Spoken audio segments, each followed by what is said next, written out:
Right, ladies and gentlemen, time for the worst expansion ever made. Speak.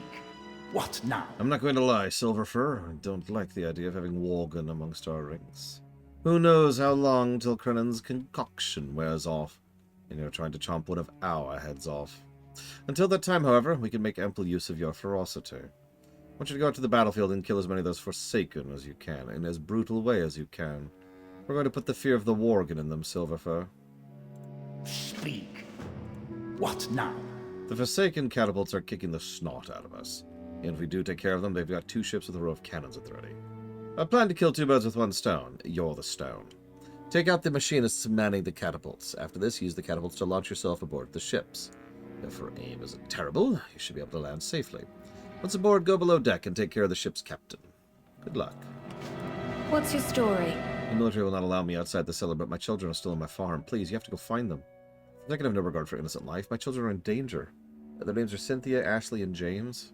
If you can find them, please send them back here. Good day. I guess I can go save innocent children. Ugh. Ridiculous nonsense, having to save people.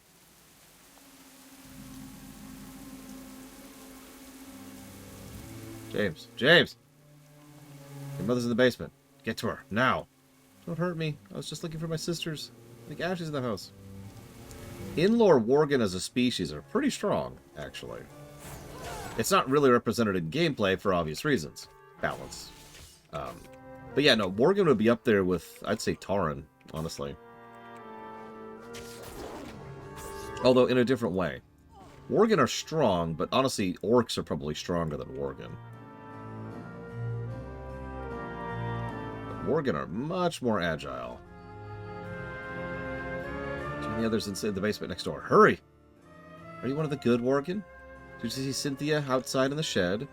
By the way, have you noticed something here? Have you noticed? Have you noticed? Have you noticed? You gotta say it 3 times to make sure people notice. There's a whole lot better quest flow to Cata. This is going to be a trend throughout all of Cata and basically the entire west of Rao.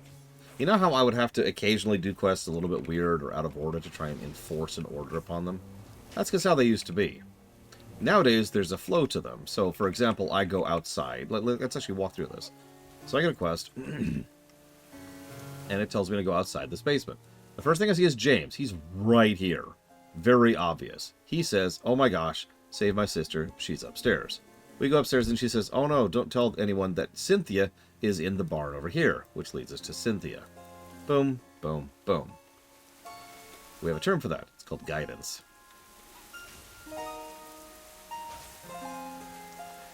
I literally just finished answering you, Crazy Horse. You're scary. Yeah, I know, I'm sorry.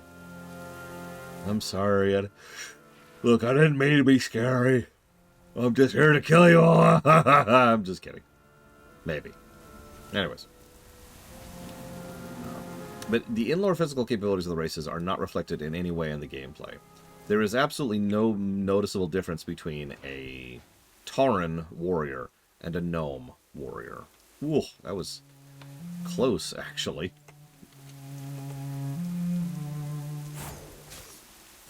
Whoops, that shouldn't be here. That should be over here. Now, whether that's a good thing or a bad thing, that's a little bit of an opinion question. Because on the one hand, obviously you want every race to be the same. It's purely cosmetic. But on the other hand, you obviously want every race to matter. So there's some just reason behind making the choice. And that sounds facetious, but I really don't mean it as such. It really is one of those, there's no good answer there kind of a things. If you make races have any noticeable difference between each other, then what you've done is you've created a standard.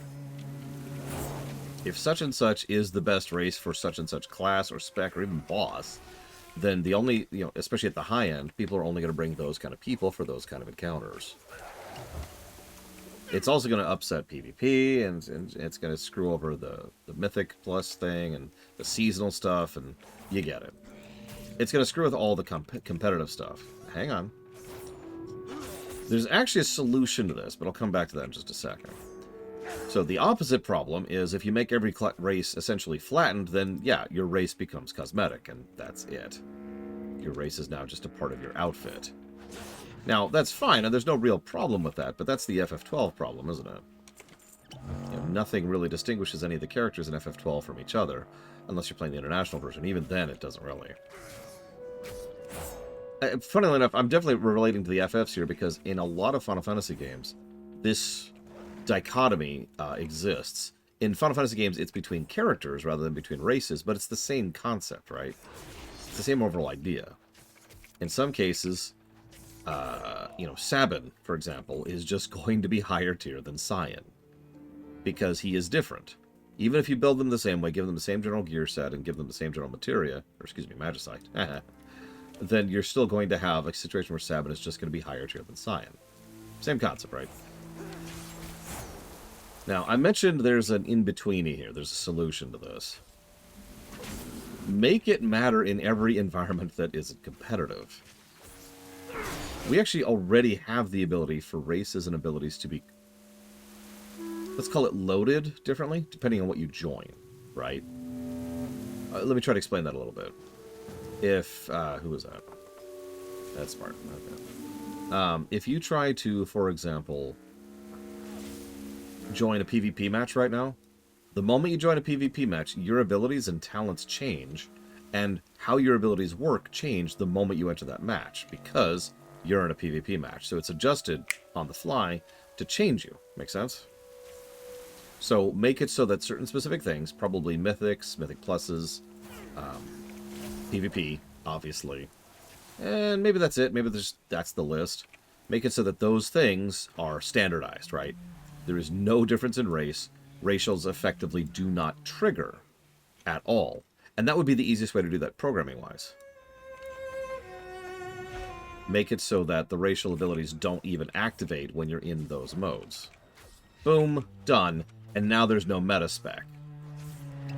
Because it doesn't apply. Make sense? That way, and everything else, like dungeons or LFR, or just roaming around the world, then now you can have variance between your races and have racial abilities that completely change your playstyle. Now, that's not a perfect solution, but, I mean, the point I'm trying to get across is that there is no perfect solution. So that's just my proposed solution to that.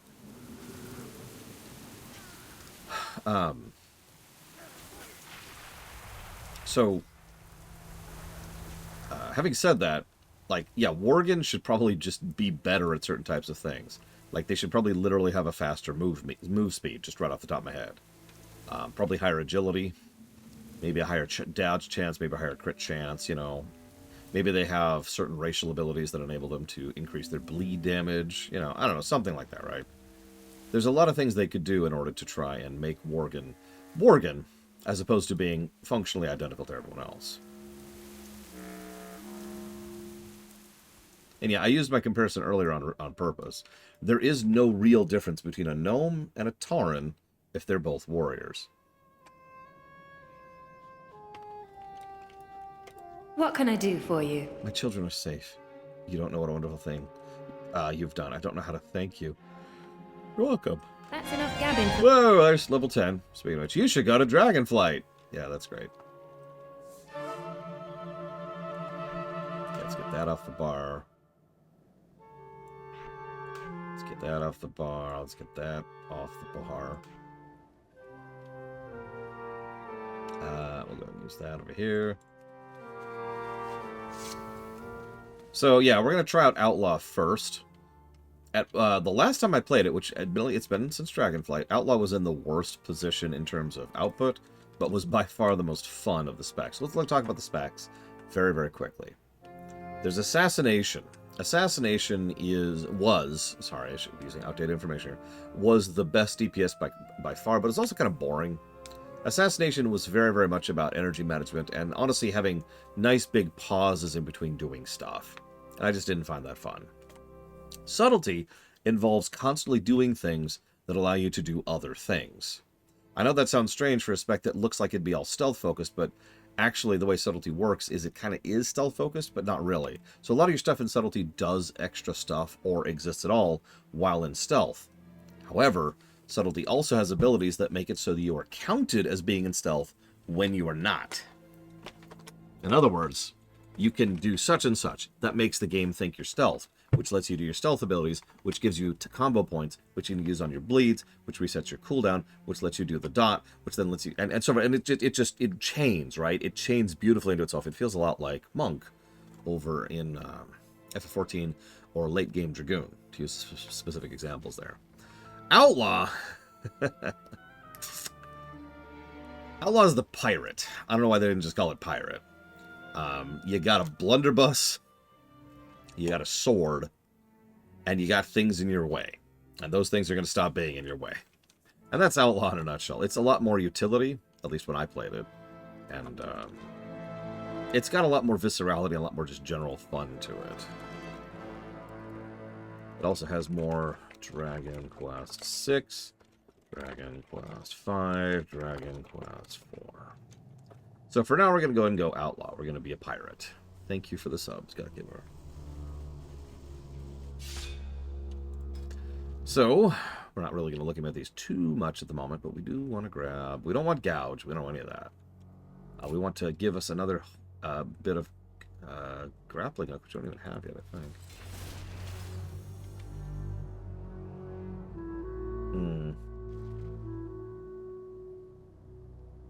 When do we get grappling hook? There it is, level 16. Okay. So, we've already gotten a talent to give us more charges of grappling hook, but we don't have it yet. I'm going to want to put that here, aren't I? So let's put that... Speak. What's all this shaking? Not bad. It's a good thing you're on our side. Yeah. Speak. About that. Well done. You might be a bloody beast, but at least you're our beast. What now? Excellent work so far. Our scouts have identified the leader of the Forsaken Ground assault. One of Sylvanas' hand-picked Dark Rangers is overseeing the battlefront from the Walden House. Take this whistle. Use it when you're close. All of my men loosed are attack mastiffs. Be careful. You don't want to engage her alone. Alright, let's go. Alright, now we have a mount. I'm coming for you, Sylvanas.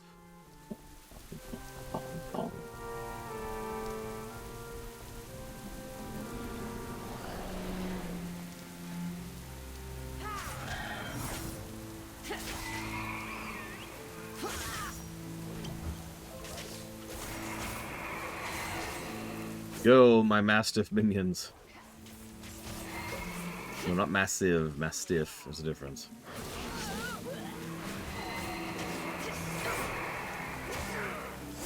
I'm gonna die here, holy crap. Depends on the job, Leitval. For example, warriors can equip pretty much anything. Like, I think the only thing warriors can equip is wands.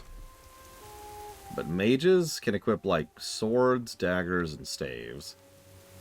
Clerics can equip maces and staves. I think that's it, actually. You can equip whatever, is what I'm trying to get at. As long as it's something you can equip. Some stuff tends to be better, depending on what you're going for. But in general, it's just whatever. That should take some of the wind out of their sails. What now? There's that shaking. What is with all this shaking?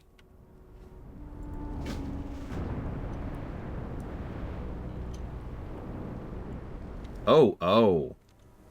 Oh.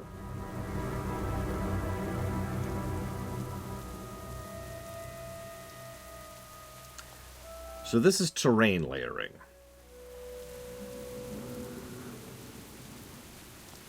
That's why I joked earlier that I accidentally spoiled something by looking at the modern map rather than the current map. Yeah.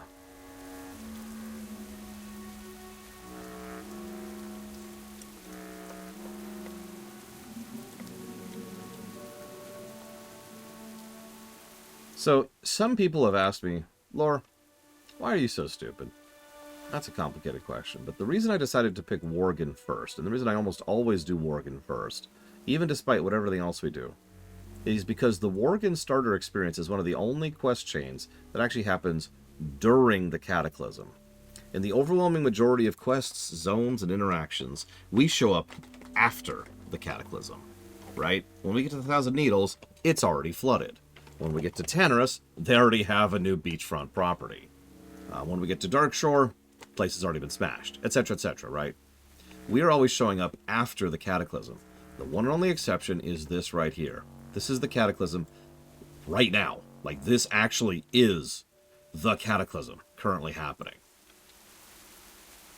It is the only time we actually see it live like this. Now, there's actually an asterisk to that. We'll come to that asterisk later. Do we know what's causing the cataclysm? Yes, we do. Don't share. But we do actually know what's causing the cataclysm. I forgot to show the... you know what? This is a good a time. Actually, you know what? I was going to save it for the next one, but sure. We'll go ahead and watch the video, like right now.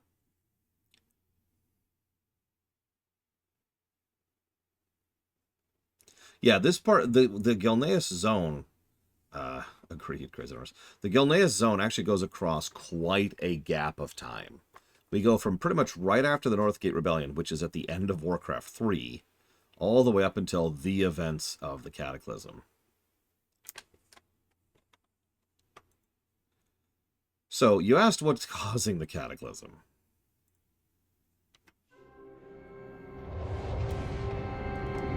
So these are the events that essentially just happened. Minutes ago. Agony. My hatred burns through the cavernous deeps.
I think we could swing a plus to story. Maybe one.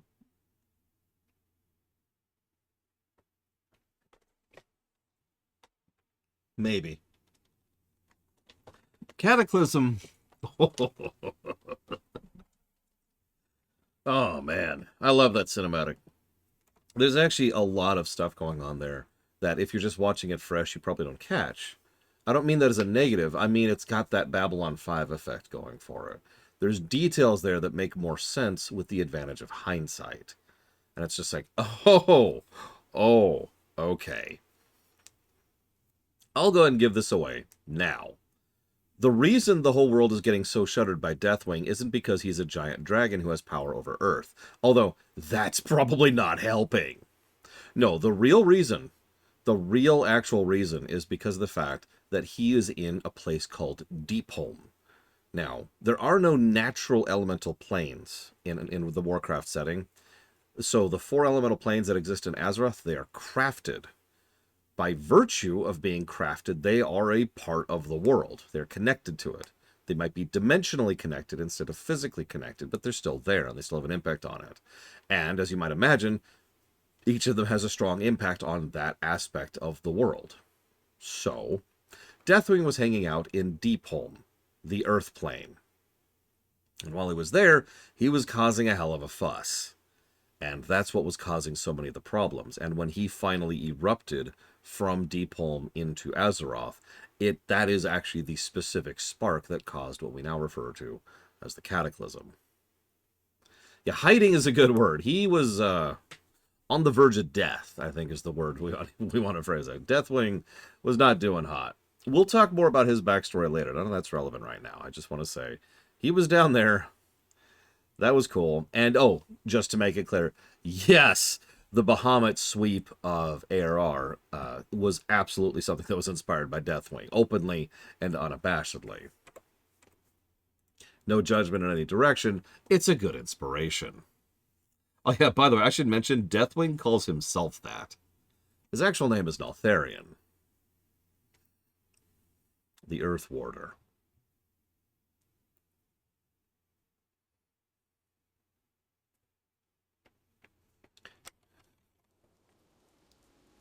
Heroes of the Shut Alliance. up, shut up. The Dragon Isles. Shut.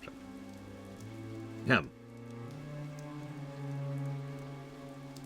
So, in lore, Deathwing pretty much just broke out, and that is causing all kinds of crap like this. Remember, that all used to be land, all the way up to over there. Even the ships got hit by that. And you saw tiny little tidbits of it, too. Like, for example, you saw one of my favorite shots there is the wave that's hitting Booty Bay, and you can actually see the ship that's being carried by the wave until the ship is literally upside down. And every time I see that shot, in the back of my mind, I'm wondering, God, what would that feel like? What would that feel like to be on that ship and to look up and to see the ground? Ugh. Yeah, Thousand Needles, a giant empty chasm being completely flooded. Yeah, that hasn't been a thing for a while, Craziners. So, yeah, anybody who knows Warcraft 2 remembers, Deathwing's actually been around since Warcraft 2.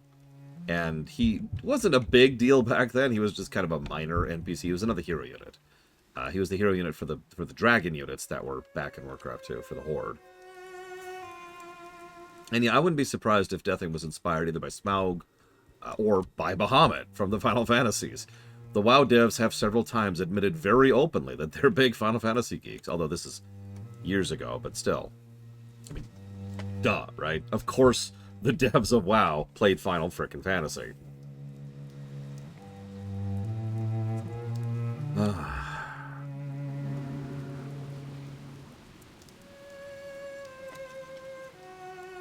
I know a lot of people don't like Deathwing as a villain. I admit one of the biggest flaws of Deathwing as a villain is that most of his character is actually in Dragonflight. Like, we get a lot more insight into what was going on with him and his backstory. He has a hell of a backstory, but not a lot of it's actually in Cataclysm itself.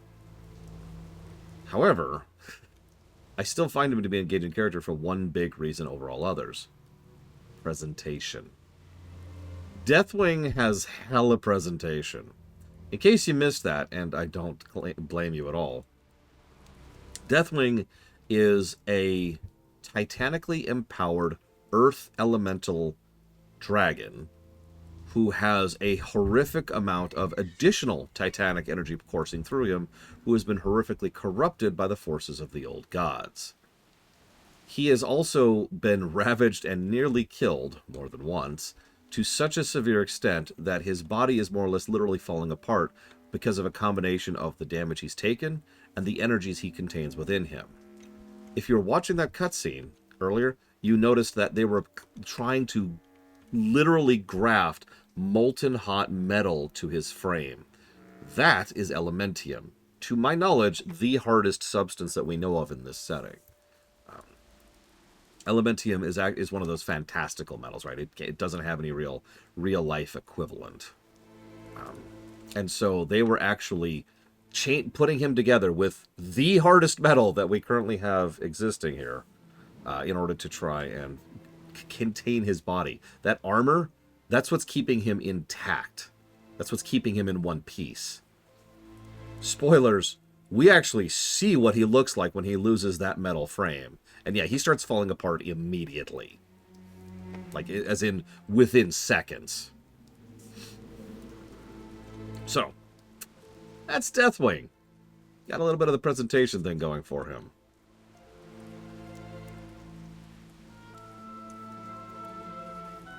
Yeah, it's the Darth Vader suit kind of thing. Yeah. Yeah, he is arguably not even much of a dragon, even at this point. And absolutely 100% inspired, at least in part, by the Lord of the Rings film version of the Balrog, Durin's Bane. A Deathwing, what would Deathwing have been like at full strength? Now, that's a fascinating question. Because you have to understand, he is currently at full strength. Unlike a lot of other villains, or in a lot of other games, where it's like, all right, we gotta beat them while they're still weak, or I am weakened from my imprisonment, but I'll still kill you. No. Deathwing is currently at full power.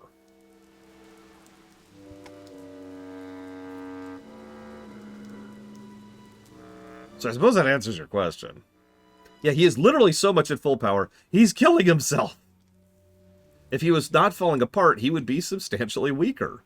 We know this because there's a reason he's nearly died multiple times. Both previous times, he was getting the crap beaten out of him because he was weaker. Because, frankly, all he was a strong dragon. And I'm sorry, we've dealt with strong dragons before in this very game. Strong dragons are big tier, but like they're big tier on like a local level. You know what I mean? Deathwing managed to upgrade his overall tiering to actually being continental and arguably planetary level by virtue of all the other crap. Because, yeah, he's already in one-winged angel form. Now.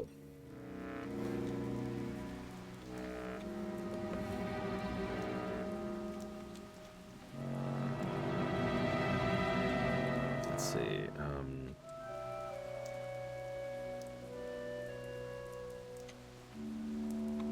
We'll talk about it, Chris. I don't want to go too much into Deathwing's story right now.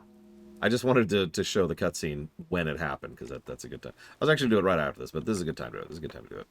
God, I'm trying to think of how many other positives to get that cutscene. Exactly, Blade Traval. I'm not really judging. The One-Winged Angel comparison, whoever said that in chat, looks like it was Talia, is very, very apt. Let me go ahead and explain what the One-Winged Angel concept is. It's trope. So when you go One-Winged Angel is not like when some people think it's when you go, I have wings and tentacles. No. When you go One-Winged Angel, it's when you no longer give a crap. It's when you have effectively given up on trying to win or to get what you want or whatever, and instead you are going to accept a level of power that is going to be damaging to you and to your goals, usually because screw you, right? Either an individual or a planet or whatever. There's just that absolutely screw you moment. This probably sounds familiar because this is used a lot. Not just in video games, but in shows and movies and books as well. So, yeah. There's actually... I really hope Twitch isn't... Twitch, I don't have any dropped frames right now. Yeah, I might be going down, but I'm taking you with me, is a pretty good way to put that. In general, in most... One-Winged Angel modes, they're on a ticking clock, right? Like, even if, like, they kill the players in that moment, they're probably then going to die from the act of whatever they did to enable them to kill you, right? That's how that lines up. So, the thing is, Deathwing is already currently in One-Winged Angel form. In fact, it takes I'm going to go and give this away, it takes a huge amount of influence from the last remaining and most influential old god to constantly be trying to rein him in. Otherwise, he'd just be rampaging across the entire planet right now and be causing even more of a mess than he already has. Ooh, that looked like fun.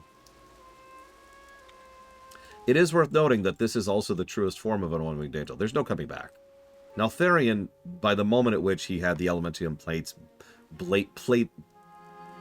grafted onto his skin, he was gone. Neltharion, the individual, was completely gone and past any possibility of redemption. Now, fun fact, I'm just going to give this away too. Deathwing actually has a second One-Winged Angel moment. We won't get there for a few weeks, though. Ugh. Alright. For Gilneas. The ocean. It's swallowed everything. The land, the Forsaken, our men. For my people. I was on my way when it happened. There's no time to waste. A good half of the town in the area was collapsed. Get in there and save as many as you can. Get them out of the water and onto shore. They'll need any aid they can get.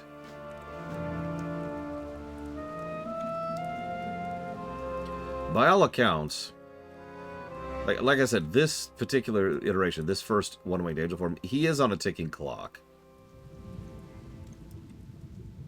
Timelines are going to get a little bit more coherent from Cataclysm onwards. Because, yeah, this is not going to occur over a fairly lengthy period of time. Get off my back, dude.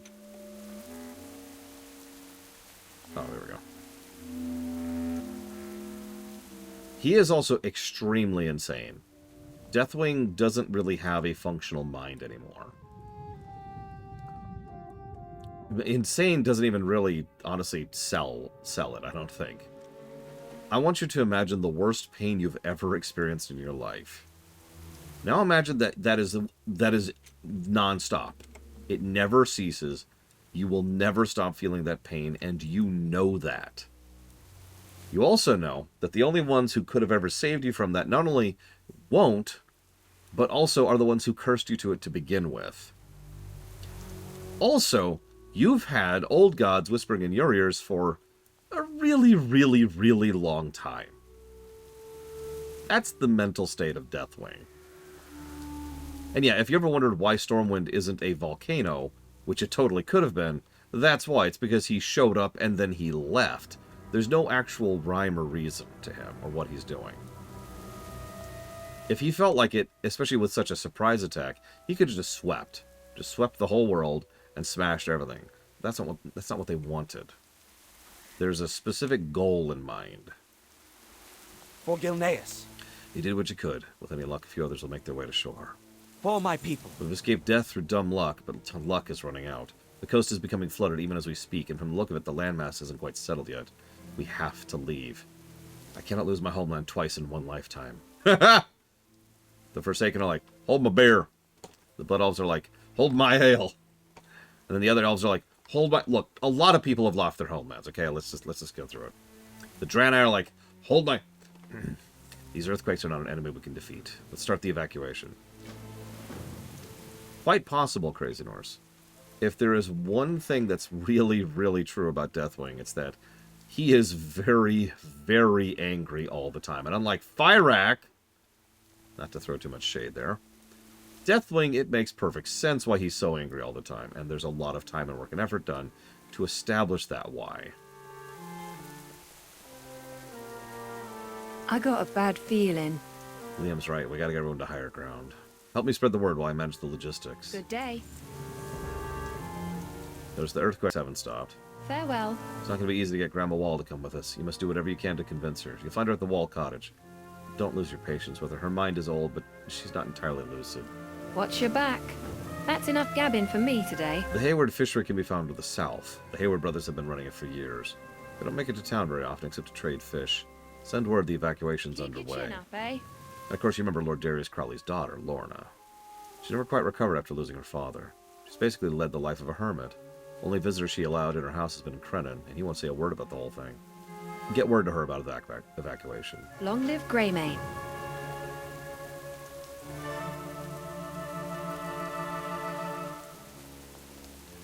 Yeah, like it or not, one of the reasons I find the Twilight Hammer so engaging as a cult group is because they are so understandable. I'm going to be real. There are parts in my real life where I would have joined the Twilight's Hammer, even knowing. Because it's just like, you know? Just, you know. Oh, by the way. Worgen have a unique mount form. This was originally a form Tauren had. They walked that back a while ago.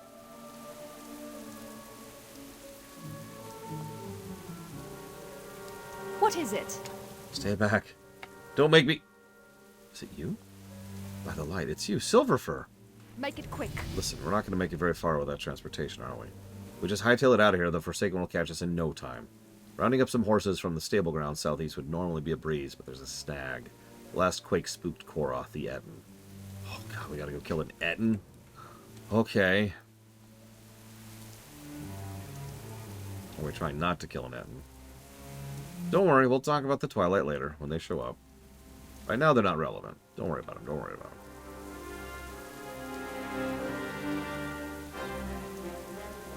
There's the Etten.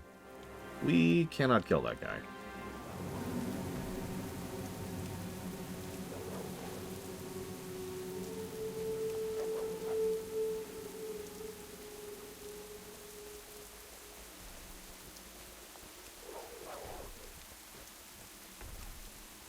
During the pre-launch event for Cataclysm, there was a non-event.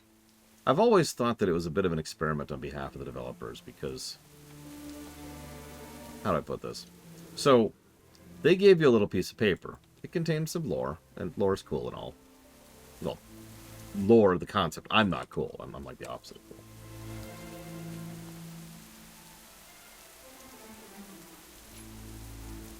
That's good. When do I get pistol shot? God. 12? Oh my god. One more level.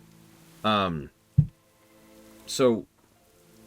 It would just contain little bits of lore. It was just these pieces of paper.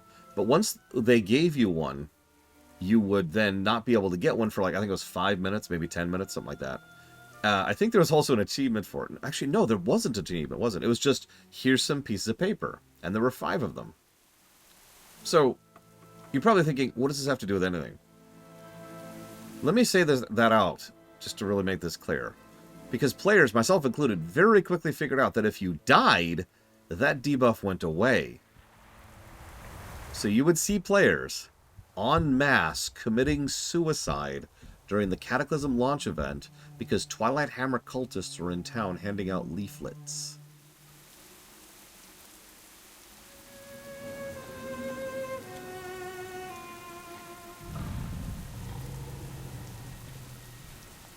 What is it? We got the horses. I'll make sure Duskhaven gets them.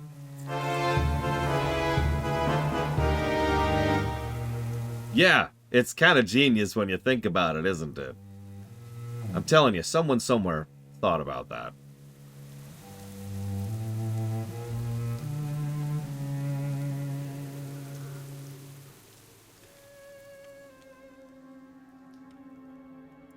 I'm trying not to gush too much about the doodads of like things like this. Like she's got the one sad gingerbread cookie. The reason it's sad is because it's missing an arm. The other one is smiling, though. It has both things. She's got 2 roses, 2 wine glasses, 4 cupcakes set out. Everything here is set for 2. She lives by herself. This is what doodads do, by the way. This is why visual storytelling exists, and why we consider it when it comes to these kind of things. We've also got a loom over there. There's her rocking chair, which is, of course, right next to a bunch of balls of yarn. A couple of letters. The book she's been reading currently. And my personal favorite part, portraits of her kids. They're really ugly because they're vanilla models, but they're there. Nice little setup. I can speculate on this. Trust me, though, the reason I'm not trying to gush too much about these doodads is these are nothing. When I was taking a friend of mine through, I think it was Dragonflight, we would get to a specific point. Like, we would get inside an area like this, and they would have to stop dead and just run around for like 5 minutes admiring the visuals because it was just a holy crap.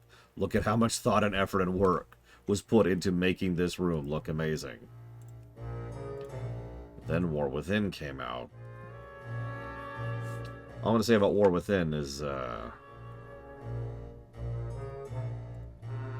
whoop. What is that called? Mereldar. That one right there. Mereldar. Do you see it? Yeah, that's a town. You ever wondered what multiple visual storytelling and doodad positives per area look like? That's what you're going to be looking at right there. Thank you for the sub. Sturdy reluctance. Forgive me for not bowing too much. I still have a bit of a hurt back. Oh, Bahamut's stronger than Deathwing, no question.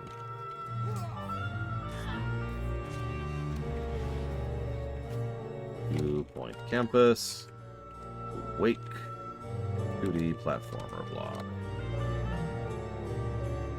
I mean, it's not like Deathwing is weak. But, again, yeah, Bahamut was being encased in a moon.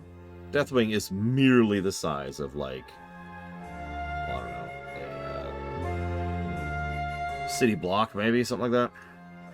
Ain't you a chipper-looking one? A visitor. You staying for tea, sweetheart? That's enough gabbing for Leave me now? today. Well, if I must, I must. We'll be a sweetheart and find something for me. I've lost my favorite book and won't leave it behind. You explain the gravity of the situation. She shakes her head. Just find the book, will you? Watch your back.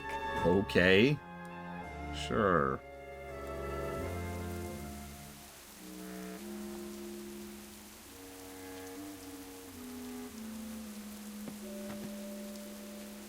Oh yeah, cat is when they really started doing another trend. Now, I'm about to say something, and some of you in chat who've played this game are going to be like, yes, I love that thing that you're about to say. And the rest of you are going to be like, I had no idea that was a thing. And I'm curious which one of you is which, okay? So here we go. You ready for this?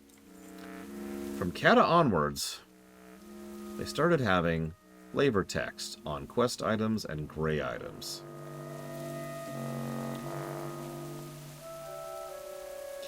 The book that she's insistent we go get, this book appears to be a racy romance novel. Cover reveals a pastoral scene involving a muscular blonde man and a young woman wearing a tight bodice.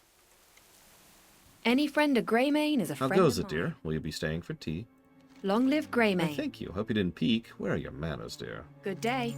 What was it you wanted again? Oh, right, evacuation orders. Well, I can't be expected to go out like this, can I? Go get my good clothes. They're on the clothesline outside. You struggle in vain to convince Grandma Wall what she's wearing will do. You young people truly have no manners. Were you raised by ogres? Go get my clothes, sweetie. Keep your chin up, eh? Yeah, these only get better, by the way. Oh, dude, a proper Deathwing fight nowadays? Whoa. I should probably mention, as much as I'm hyping up Deathwing as a character, he might be one of the extremely few boss negatives we see from this point up until modern. Not that we're reviewing those, but if we were, the back of Deathwing is just... So, we got her good clothes, and it says, you're not quite sure, but this looks identical to what she was wearing. Get gabbing or get going. Farewell. Ah, you're a peach, Silverfur. Thanks. Good day. Right, about the evacuation. I can't leave without my cat. He's an adorable orange tabby. Chance's favorite spot is to play is a broken down cart near her. Bring him to, and we'll be on our way. Watch your back. Okay, I'll get your friggin' cat. Let's go! Grandma, you're gonna die. I'm gonna leave you to die. That's not true. But I'm gonna die with you. We shall die together.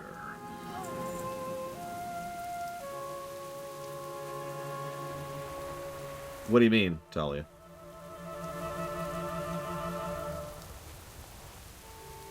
I have failed to understand you.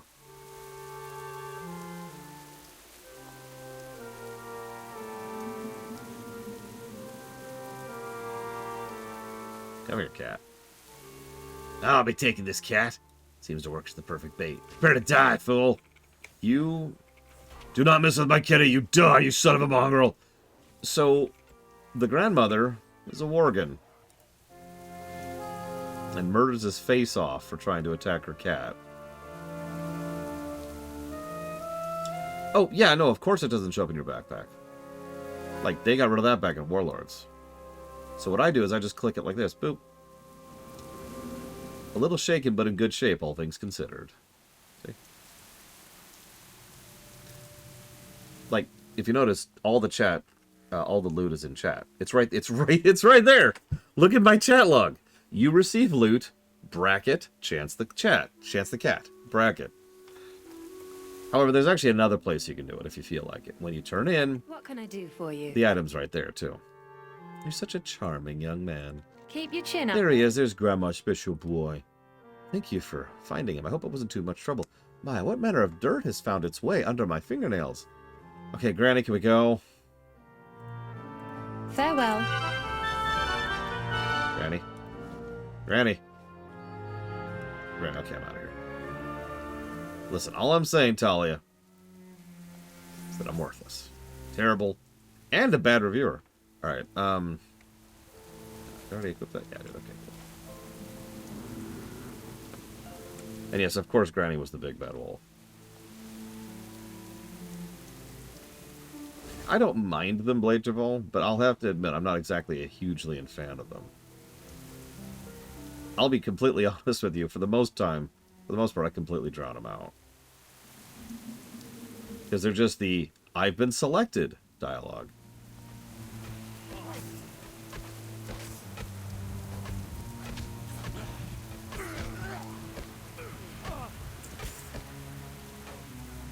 Ultimately, I'd kind of rather they weren't in the game at all, but whatever. I have given the game negatives for those, though, so I suppose that's whatever. I think she's only lucid when she's a Worgen, Tali. You need something? Here to give us a hand? See you later. See you around. Evacuations, you say? Well, we had the very same idea and all on our own after these Forsaken started showing up. Started to think the water would be the safest way out of here. Unfortunately, the boats didn't come out from that last earthquake unscathed. I need some additional supplies to get my repairs. Wood, tar, and tools. Safe travels. Have a good one. Those Forsaken ships sink way too close to our fishery. All the survivors are making their way here, and as you can see, we're a bit outnumbered.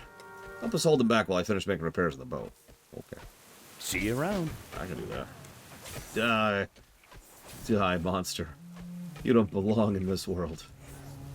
Well, yeah, technically we don't. I agree with you. Oh.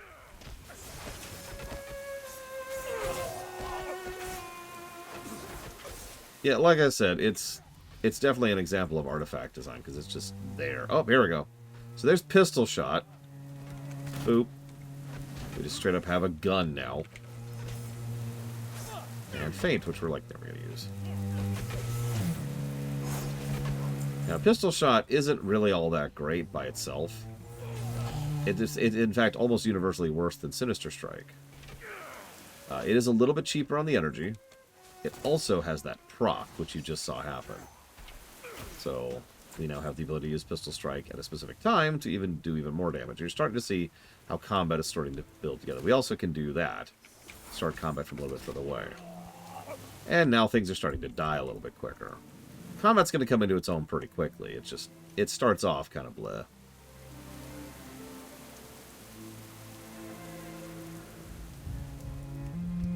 Speaking of doodads, we've got kelp, we got fish. Got some more fish. Tackle box with the worms, which are kind of creepy.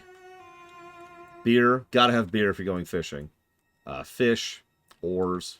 The map of Gilneas. That's kind of cool. Rubber ducky. You can't go fishing without a rubber ducky.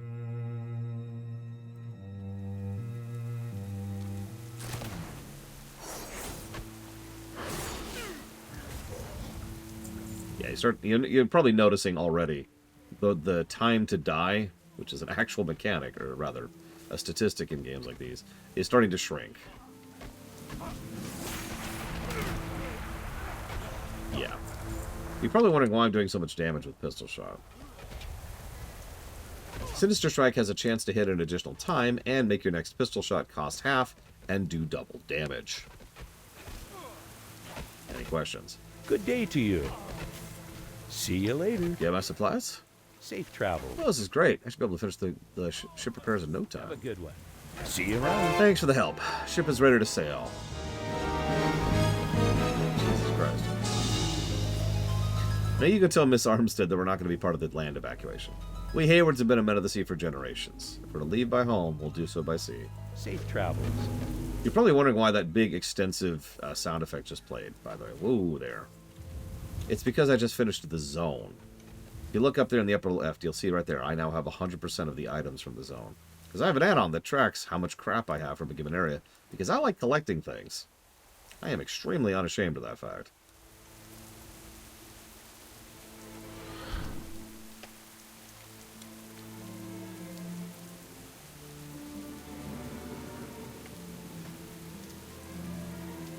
Now, let's see. That is all the things I highly recommend it for anybody who likes collecting. It's filterable, and I highly recommend filtering it. Oh no, I'm with you, Blade Travel. Really. You have to understand, the time to die in WoW has very slowly shrunk over the years, but they've also been fiddling with it. You probably noticed this on a couple of the Wrath and BC quests, where every now and again I would actually have to push myself because I was on the verge of death. Sometimes I died. Sometimes a boss would take me a little while, a couple minutes to pull down. But the average time to die for like trash in WoW should be really slow, really short. It should be seconds in an individual fight. That's how the game's designed. I should walk into a fight, do 2 button presses, wait for my energy regen, pop that, and then pop my finisher. Boom. Oh, he had 2 health left. But you see what I mean? That was, what, 6 seconds? That is what an average trash fight should feel like in WoW. And I emphasize the word trash. If I fought something like that Etten, he's like right over here somewhere. Well, he'd kill me, but you know what I mean. Like, if I actually was to do a real serious attempt on that Etten up there, that should be a much more intense and difficult fight. He has a goat on his back.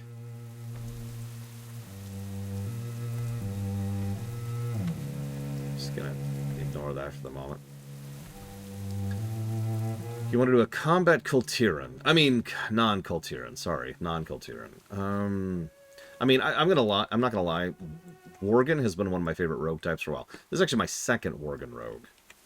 My first one was, again, from all the way back in the day. I mentioned this when I was playing through Kata by myself. That was a rogue.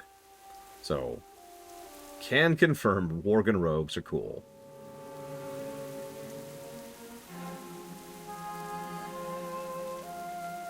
Oh, and right, the fleets. When you say their fleets, which fleets do you mean, Crazy Horse? I can also recommend Blood Elf. My actual high-level rogue is, in fact, a Blood Elf. Blood Elves, it's hard to go wrong with Blood Elf females. They have really good animations. For, like, everything.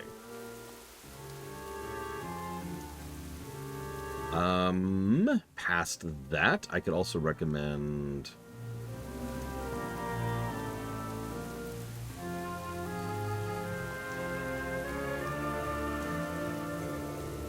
I don't know, I have to think about that.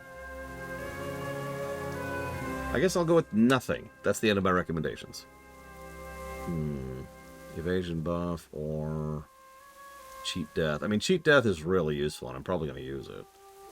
There's tricks of the trade, too. There's evasion.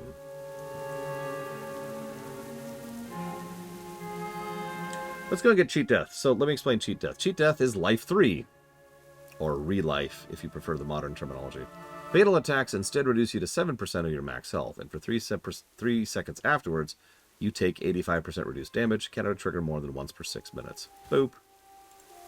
Life 3.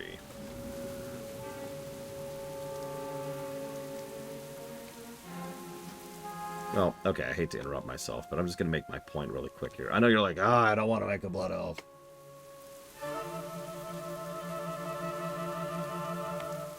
Oh, you mean Gilneas. What happened to the Gilneas Navy? So, real answer is, I'm not sure specifically. But the more long-term answer to that is... the Gilnean military kind of went away after they locked themselves out, after they pulled up the wall. Yeah, could you imagine having more than one Blood Elf? Like, could you imagine having a Blood Elf, and a Blood Elf, and a Blood Elf, a Blood Elf. I think I have one more. Nope. Oh, no, I do. And a Blood Elf. Could you imagine that? Could you imagine? It's crazy talk. Anyways, this is what a Blood Elf pirate looks like. This is my argument, Talia.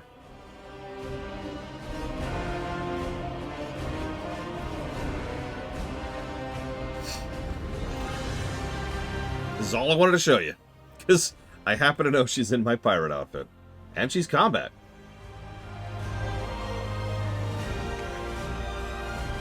Yep.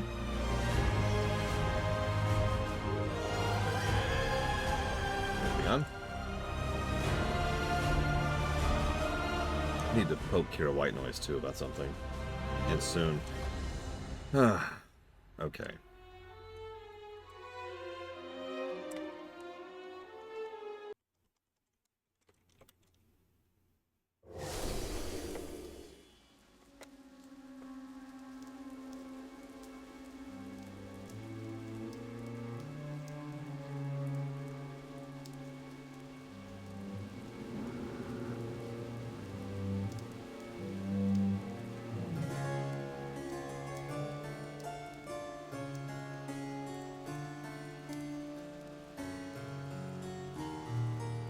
Get gabbing or get going. Yeah, it's just as well. Maybe the Haywards will fare better than us. That's enough gabbing for me today. Time for everyone to head to safety. That includes you. Head to Greymane. The others will be there shortly. Don't worry about me. I'll make sure that everyone makes it out here in one piece.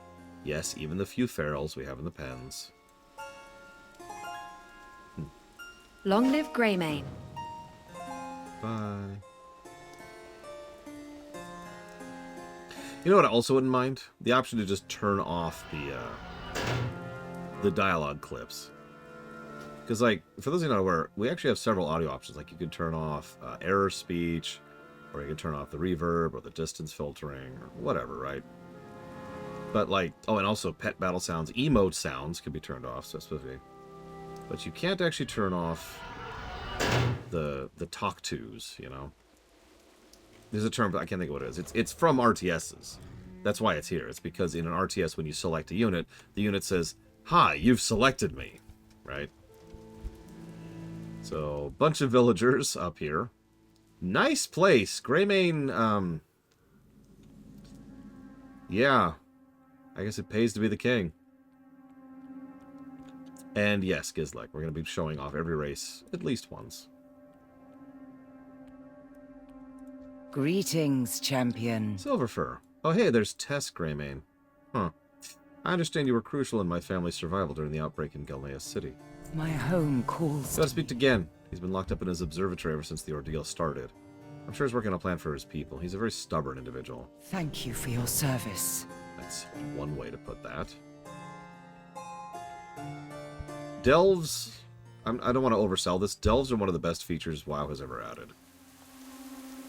I say that with no hyperbole and with no exaggeration. And the best part is Delves are just beginning, right? Like, they haven't even started getting into what they could really do, and indeed have stated that they plan to do with Delves. Do you see something out there? Nah, I wouldn't worry about it.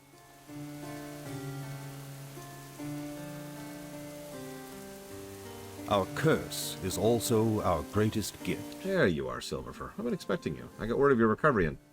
Wait, do you feel that? My people have endured Become much. of Dischaven. Look what's become of the last safe place in Gilneas.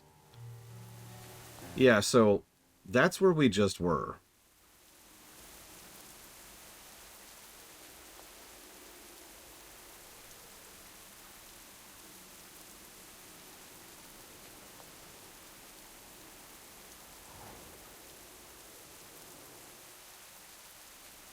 All I do for Gilneas. We have no choice. We must move further inland. I don't like it one bit, but we're vulnerable here. Return to the stables. Let's get everyone on carriages or send them eastbound. I pray it's not too late.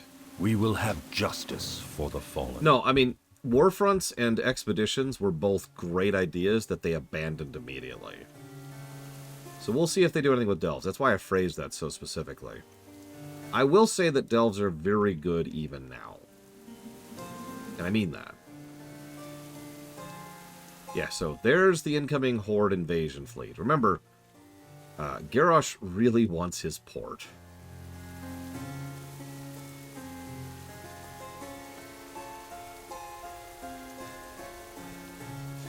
I've often wondered something, quietly in the back of my mind.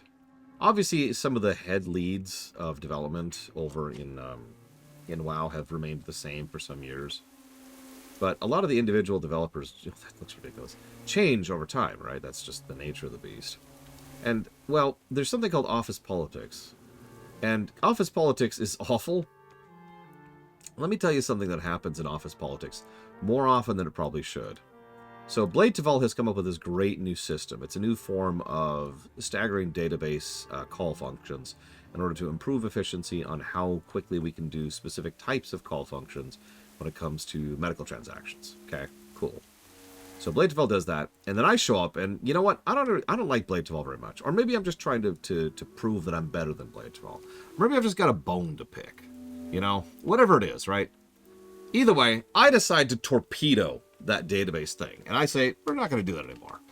I'll give my justifications and reasonings, but the real reason is because office politics, because I have something against Blade Teval one way or the other.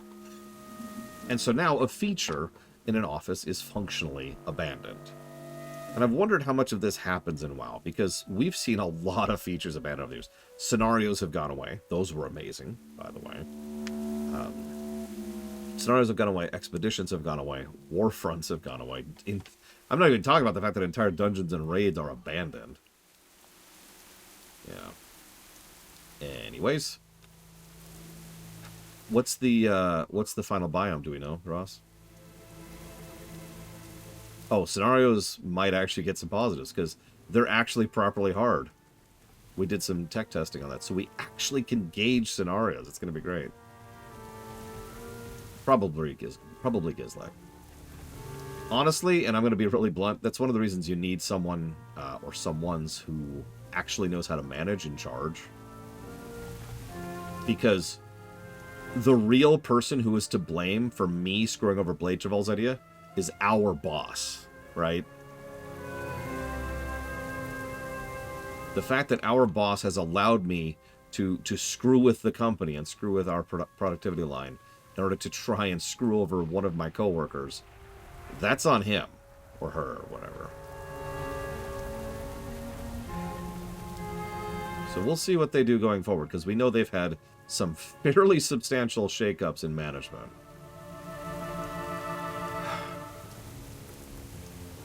We'll see. Oh. The ogres are attacking.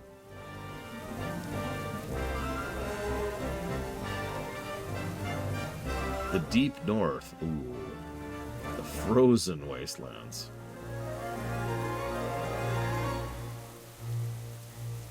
For Gilneas. Thanks for stopping, Silverfur. Did you catch that? Did you catch that?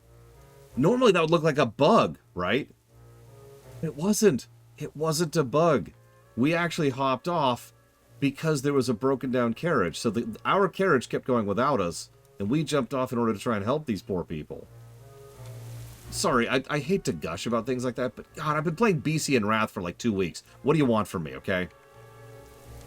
For my people. Thanks for stopping. Our carriage got hit pretty bad. The one in front of us got it worse. For Gilneas. The ogre's got 2 of our stagecoaches. This one and the one that's just to the marsh north of here. Why don't you head up there and rescue any survivors while we hatch a plan to deal with these ogres? I think it actually has been longer. I'd have to look up when we started.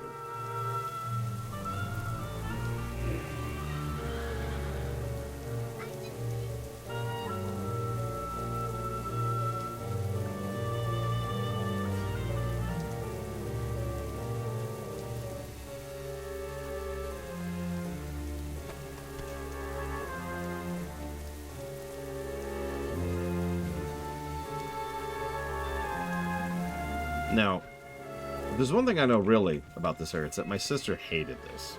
Like, it was the worst zone in the game from her perspective. She says she picked chicken. What does that mean? So, your husband was supposed to follow through with you on that.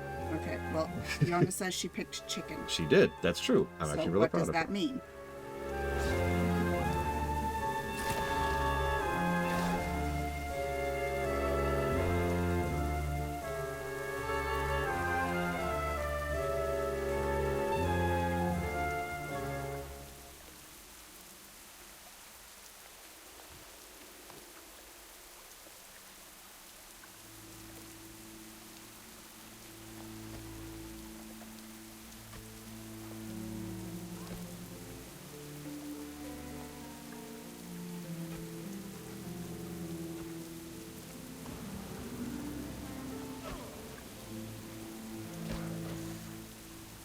Oh, absolutely, Crazy Norse.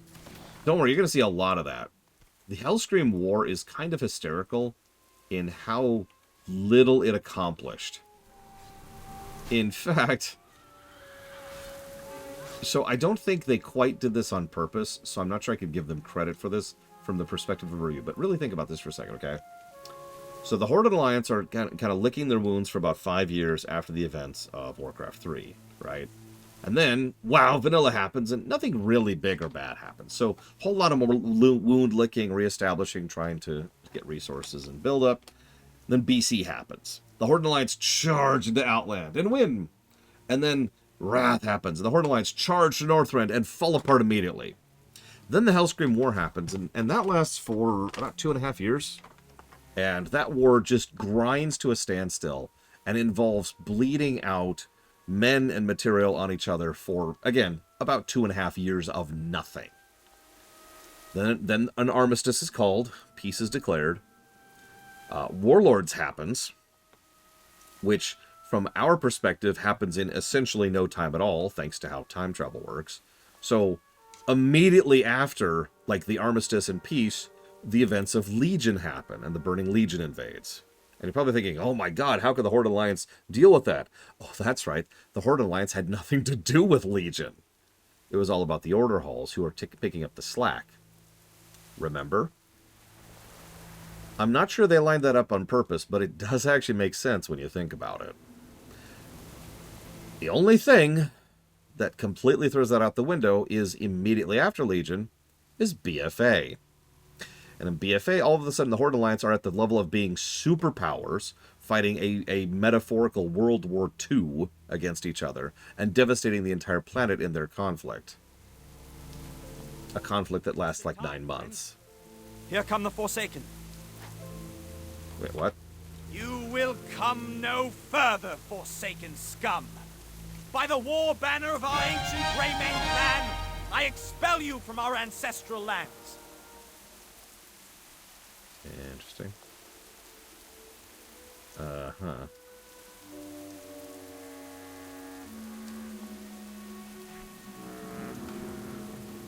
Oh, whoops, that should be here. That should be here, and that should be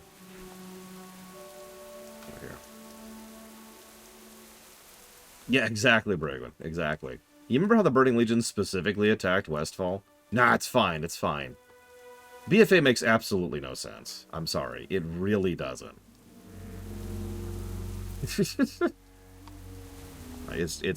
It does make sense. It really does up to Legion, and then BFA happens, and it's like, huh?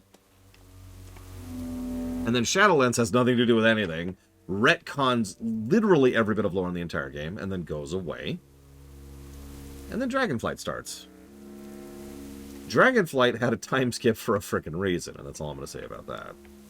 Also, no HVA in Dragonflight. In fact, no big, world-scale war in Dragonflight. Or War Within. Yet. Oh yeah, that's another thing. So, you know those giant airships we've seen a couple of times?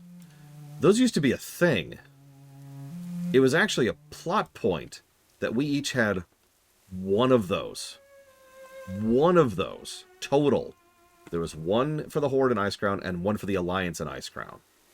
And over time, and I used to keep track of this. I think they had a grand total of 3 each across Wrath, Cataclysm, and Pandaria. Of those, 2 of those ships on both sides end up being destroyed. And then BFA comes along, and they just have fleets of the suckers. Out of absolutely nowhere. Jesus Christ.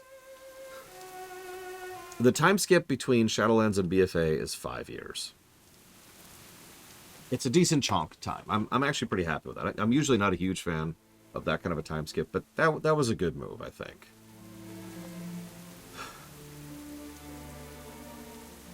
Anyways, sorry.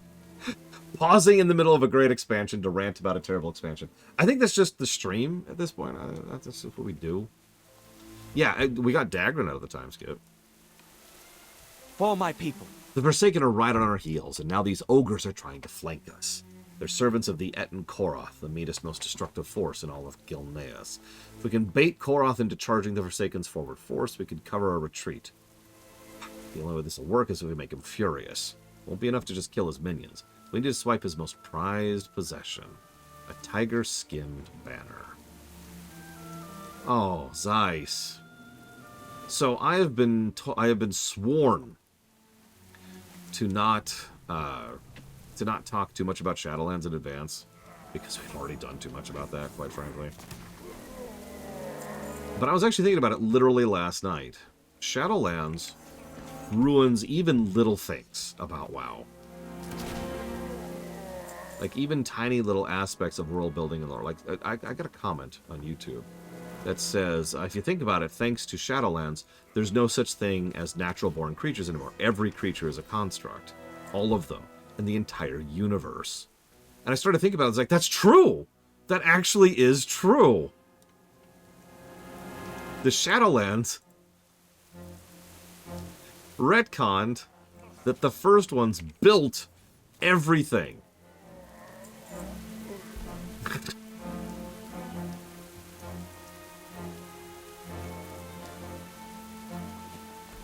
Who took my banner? Now, you want to hear something really, really funny?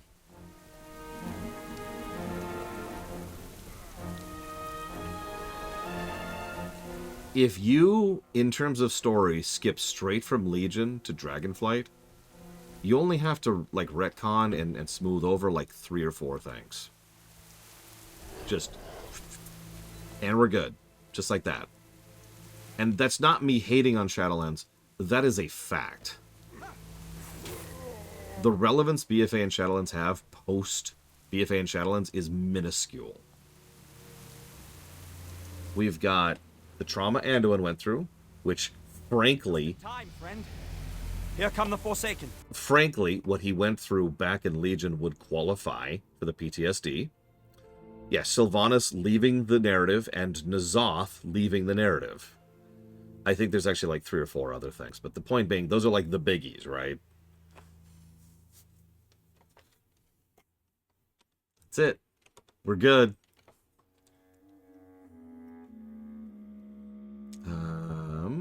Let's go ahead. I love Adrenaline Rush. I love having more movement speed. But what I love even more is having a better grapple. Even though we don't... I've got 2 talents to make grapple better. I don't even have grapple yet. I get it in 3 more levels.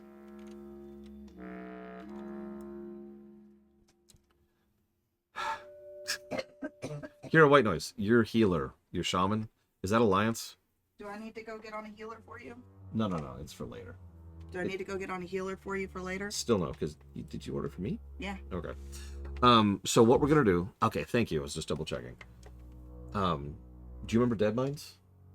Yeah. Sorry. Do you remember Heroic Dead Mines? No. Okay. So Heroic Dead Mines has an entire new encounter at the end, which is lore relevant and gameplay fun. Okay. It's the only dungeon in the whole game I'm going to try to show off properly. But in order to show it off properly, you have to be at the exact level of the dungeon, which is 35 in this case. And then you have to group up. Pretty sure. And you have to be on the same side, and you have to queue properly. I'm pretty sure both my paladin and my priest, the ones that I abandoned you in Cataclysm for, are still 35 because they're Cata. Yeah. They're Alliance too, right? Yeah. Well, if you're on, we're not doing it today, but if you're on, I'll poke you. Okay. I actually need to finish leveling my character because I had someone at 36, which doesn't work. And you can't go backwards. And you can't go backwards, so I had to make a new character just for the purpose of doing that. So what you're telling me is I need to go upstairs and make sure that you have 235. You don't have to, but I appreciate it if you do. Okay, I shall go upstairs. No, I think that one's not open. The other one's open though. I was correct. The other one is opened. You can take it if you want. I slow mode through these so much. But yeah, I need to finish leveling. I was just making 100% sure that it was Alliance because I realized I wasn't sure last night as I was doing some random time walking, and it's like, maybe I should verify. Anyway, so let's quest. Hey, quests. For Gilneas. How did it go? For my people. I am off to go ensure that I have something to help you with. You don't have to, but I do appreciate it. Well, I meant to get on today and then didn't. Oh. Busy? No, I just slept. Oh. It was that kind of day. It's a very Today has been sucking for everybody, I've noticed. Like, half of my chat and Every me... time I wake up, it's pouring down rain outside, and I just roll over and go back to sleep. Yeah, it's just... I mean, look.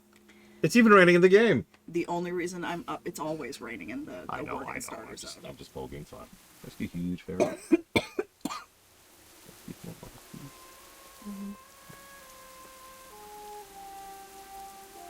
Yeah. Does that one need water too?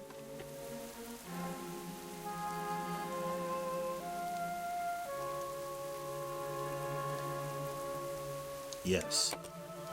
It does. It didn't have that much there. That's what I was thinking. Wait, 11 lets you de-level? Oh, Of course it does. If you die in 11, you lose experience. So just go die over Yeah, and over just- and over again. hang on, until you get back to level I gotta- 35. I gotta farm my level down. You can do that. It's possible. It's possible. Okay.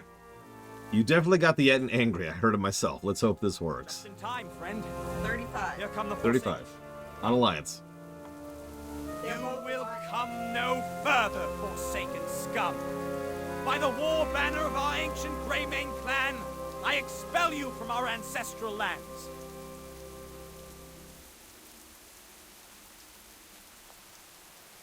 I will order our outhouses cleaned with this rag you call a banner. You, Corpsemen take Koroth's banner. Corpsemen get smashed to bitses.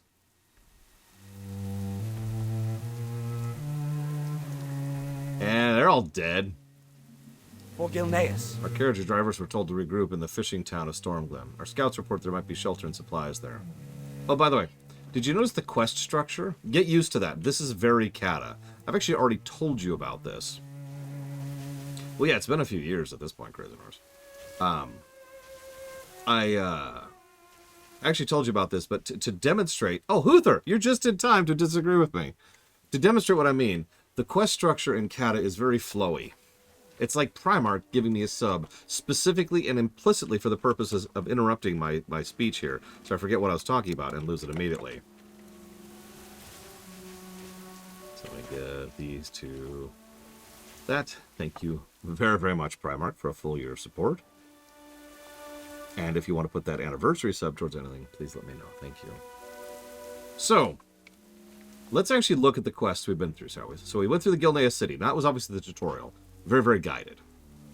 Then we went out to, well, what used to be some land out there. Those led us out, and that looped us up, where we got new quests, which led us to the next stop, which got us new quests, which led us here. We have a couple of quests here, and then they're going to lead us to the next spot. There's a flow. Quest, quest, quest, quest. And that's overwhelmingly the majority of how questing is going to be pretty much from now on. There are some exceptions to that, though. But that's how a lot of this is going to go. And nothing demonstrates that better than this section, which is why I want to talk about it here. Oh, thank you, baby bear. You're so helpful. You're so helpful. Oh, my God. No. Spleesh. I have spilled water all over you. Oh, no, you spilled water all over me now. No, my one weakness. My one weakness. Why is water your one weakness? Actually, ladybugs. Why? You like my dragon? Yeah, but why? But why is it invisible gold? Well, it's because it is a constellation. See? Like the stars in the sky. It's a dragon constellation that happens to be golden. So I do too. This is actually pretty recent. I just got this year. Honey. So, I go from over there. No, I go from over there. There we go. Zooch through here.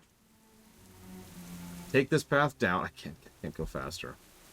End up down here. Stop dead because there's a quest there.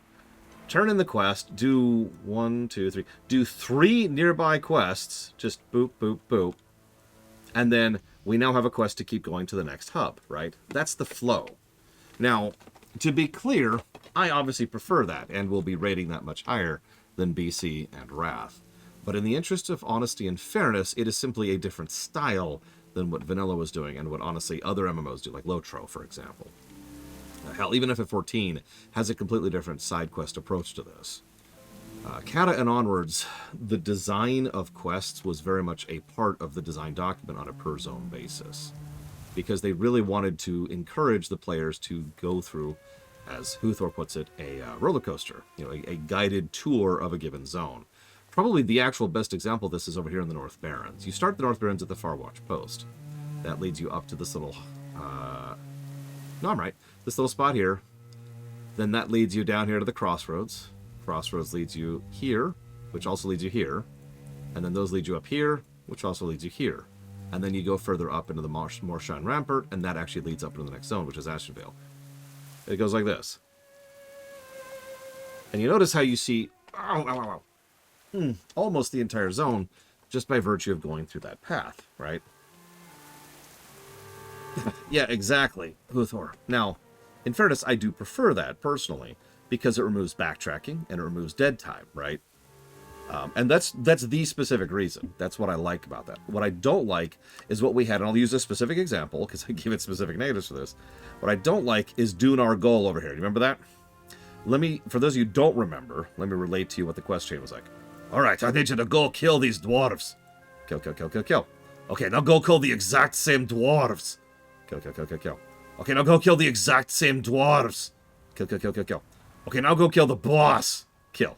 Done. And that was the quest. That irritates me. That's not quest flow. That's not anything. Now, for the longest time, I said that Kata and onwards feels like the quests were designed, whereas in before they weren't. That is being a bit facetious. The truth is that plenty of quests in Vanilla BC and Wrath are designed, even in terms of structure and flow. However, there are also quite a few in Vanilla that weren't. We know this. This is not hyperbole. This is not presumption, because a lot of the quests in Vanilla were invented, I don't want to say at the last minute, but very late into development, well after a huge amount of the rest of the game was already designed. If you ever wonder why there's so many X of Y quests in WoW Vanilla, it's specifically because the mobs were there, and the zones were there, and then they were told, oh, go make quests for them. Anyways. By the way, notice I'm not talking about the Ettins at all. First of all, because this isn't a lore run. But second of all, last I checked, we don't actually know what the Ettins are still, right? Like, isn't that a thing? Any friend of Greymane is a friend of mine. It's a good thing you made it, Silverfur. Looks like everybody did.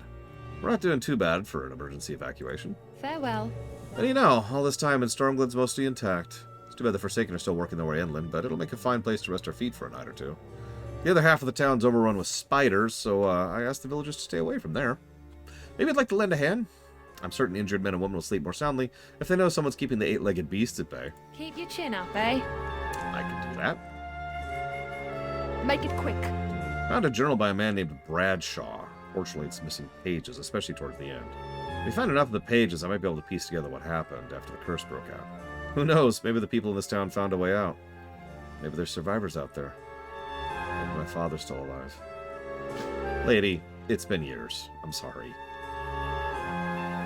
I don't want to be unkind. But this is Gilneas. This is not the positive adventure. This is the negative adventure.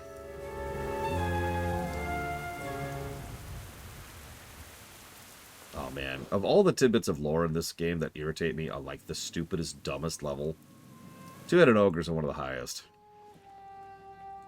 Like, it's not that big of a deal, right? Not really. And it doesn't actually really affect the game in a substantially negative way. But like, two-headed ogres really are supposed to be an extremely rare either crafted thing or mutant freak thing.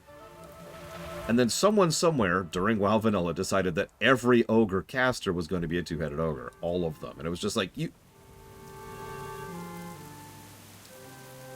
Okay. And now there's just two-headed ogres everywhere. I call this pet peeves, because they don't really matter, right? Like, it's not a big deal, and it's not the kind of thing I'm going to ding, but like, god damn it.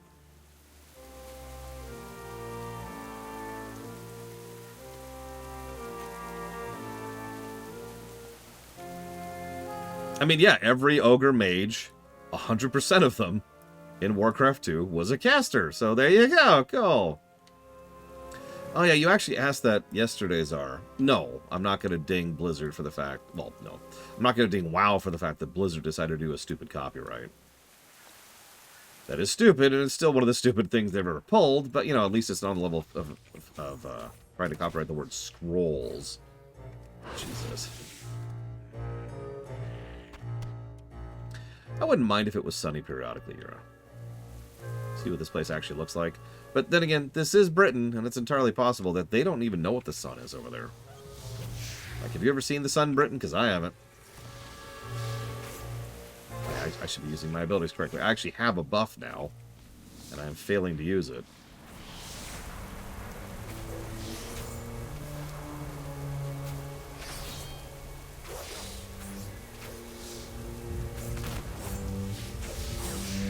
Yeah, sorry. You've asked me that 3 times, and I keep forgetting to respond. That is on me. I apologize, Czar. Please go ahead and ask your question about the Blood War. That actually hurt. Well, I'm probably about to die, so this should be interesting. Okay. That was a thing.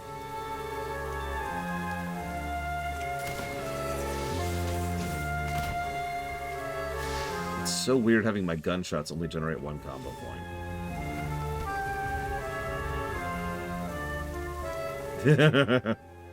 I'm actually with you on that, Uthor. And I say that as someone who is physically incapable of doing any kind of British accent.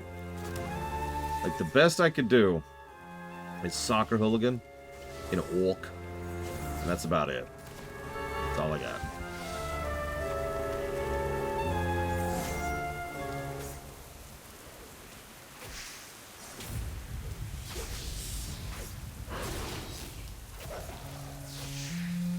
I'm quite proud of my Dwarven, thank you. But I've also worked on my Dwarven for literal years. Like, it's drifted further and further away from Scottish, and it's just its own thing now. And for all intents and purposes, that is by design. I will actually agree the Kultiran accent is a lot better done. But then again, they were taking voice acting a lot more seriously in BFA. BFA was probably the second expansion where I really started to notice the voice acting in WoW, in a good way.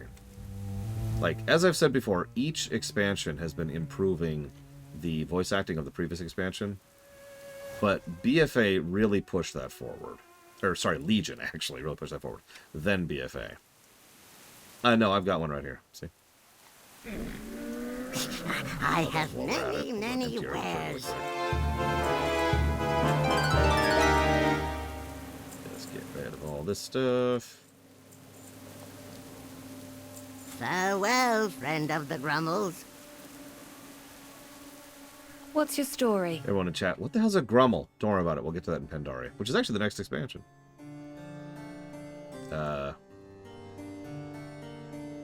Yeah, I'm trying very hard to ignore it, Spartan. I got a bad feeling. You've done well, Silverfur. The spiders are everywhere, however, and I'm afraid we barely put a dent in their Long number. live Greymane. The spiders keep coming in alarming numbers. You're going to have to go to the lair and kill the broodmother. We spotted the giant spider known as Rigna at the edge of the Black Wall in an area covered in thick webs. It'll be dangerous, but we're all counting on you. That's enough gabbing for me today. What is it? Make it quick. Thank you, Silverfur. It'll take some time, but I'll try to make sense of what we have. One. Hey, I have lockpick, or pick lock now. Let me just drag that off my bar and never use it again. Did you leave your phone? Yeah. Do you have a 35? I haven't made it to my computer yet. I made a sandwich. I'm Got the sorry. girls' tea. I should not find that as funny as I do. I'm sorry. Please don't hate your brother. I have things to do. I am not at your beck and call. No, that is valid and truthful, and there's nothing wrong with that. I know how to fix this problem. Okay, what are you doing?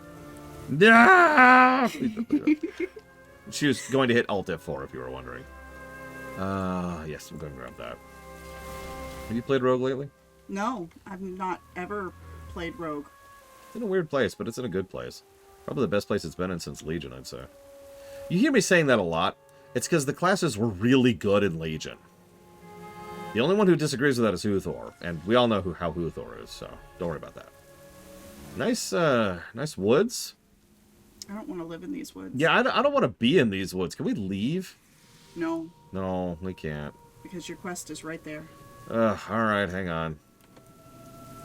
What, you don't want to attack the big one while no, you've got no, a swarm of no, I'm ones good. chasing you? I'm good. Oh, look, that one reset. Thank God. Yeah. Okay. I don't need to heal. I got this. Leroy! Oh God, I'm gonna die. You haven't even been hit. She does hurt, though. And I'm playing low-level Rogue. Yeah, pretty much. It's not a lot to do here. It's not as bad as vanilla Paladin. Oh my God. Alright, put up my seal. Miss. Cool. Yep, Miss. missed. Oh, hang on. Seal Ronef. Because it's been 30. We were talking about time to die, Blade Travel. I want you to imagine having to reapply a 30-second buff multiple times during a single fight with a single trash mob. Because that's vanilla paladin. Not exaggerating, by the way. Yeah, she can attest this. Oh, and guess what? Hmm.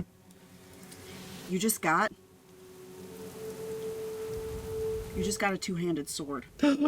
It does 2 points more DPS per second than the mace that you're using. Let's do it. Miss. Oh, yeah. Miss. I haven't raised my two-handed sword skill, have I? Miss. Time to go find someone to raise my Your skill level on. in defense has gone up by 1. Yes, because they're hitting me while I'm sitting Reapply there your trying buff. to hit them. Oh, yep, rebuff. Miss. Ah. Miss. Miss. Your level in defense has gone up. Parry. The wolf has parried you. Oh, vanilla. It actually is. If you've played Morrowind, you unironically have a pretty good idea. How is something without thumbs parrying me? Don't worry about it. Don't worry. If you played, oh, God damn it. If you played Morrowind, you unironically, I pulled something in my lower back. So Oh, well, don't do that. I'm gonna have issues going upstairs during dinner, by the way. So that's that's from. Oh. I got you a peppermint shake. Oh, thank you. I didn't know they had those right now. Yeah, I didn't either, and I thought, so everybody has a milkshake now. Nice. Because they had a peppermint shake, and I was like, I can't just get a peppermint shake. Mmm. Mmm.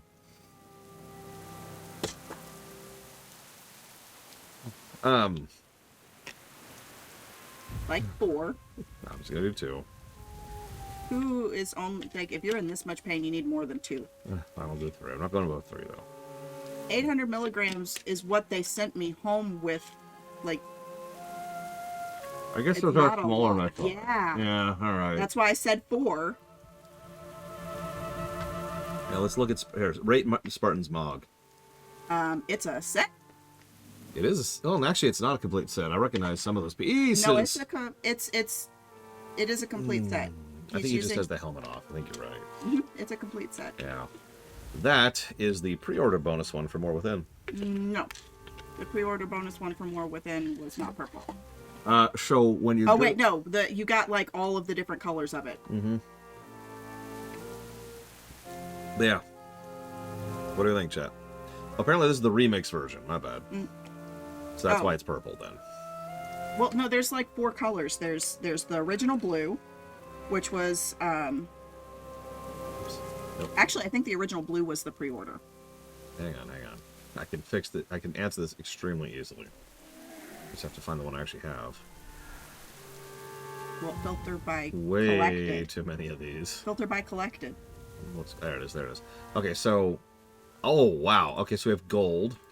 Yeah, that's... Then gold... I get it. You got those two. I think we got the red one, which I've actually shown off on camera.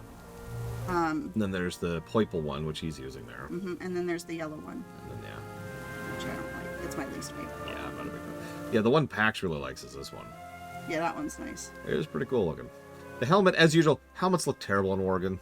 They really Just in do. general. If you saw my Worgen, which of course you can't because he's been deleted, but if you ever saw him, the helmet I used was the eye patch, because helmets just look like crap on Worgen. Or you just turn it off. Yeah, or you just straight up turn it off. Or you look like this. Candle. Go look at the candle. You don't have it. I might? No, you don't have the candle. You're going to have to shift P. You're right. I don't actually have it. Control. Like, that's not the right one. Oh my god, but look at it. I know, but I don't like it. Everyone, look at the candle. Yeah. Look. Candles. Yeah. There's also the one made of guck and the one made of blood. Yeah. And then the one that I use. Yeah, then there's the actual one. Yeah. Which is this one. Yeah. No take! No, take a candle. All of my tunes have the candle. It's like the very first thing I do is I transmog a candle as soon as I get a helm. There's candle shoulders? What are they called? Probably candle. Well, because they're not, like, as you can see.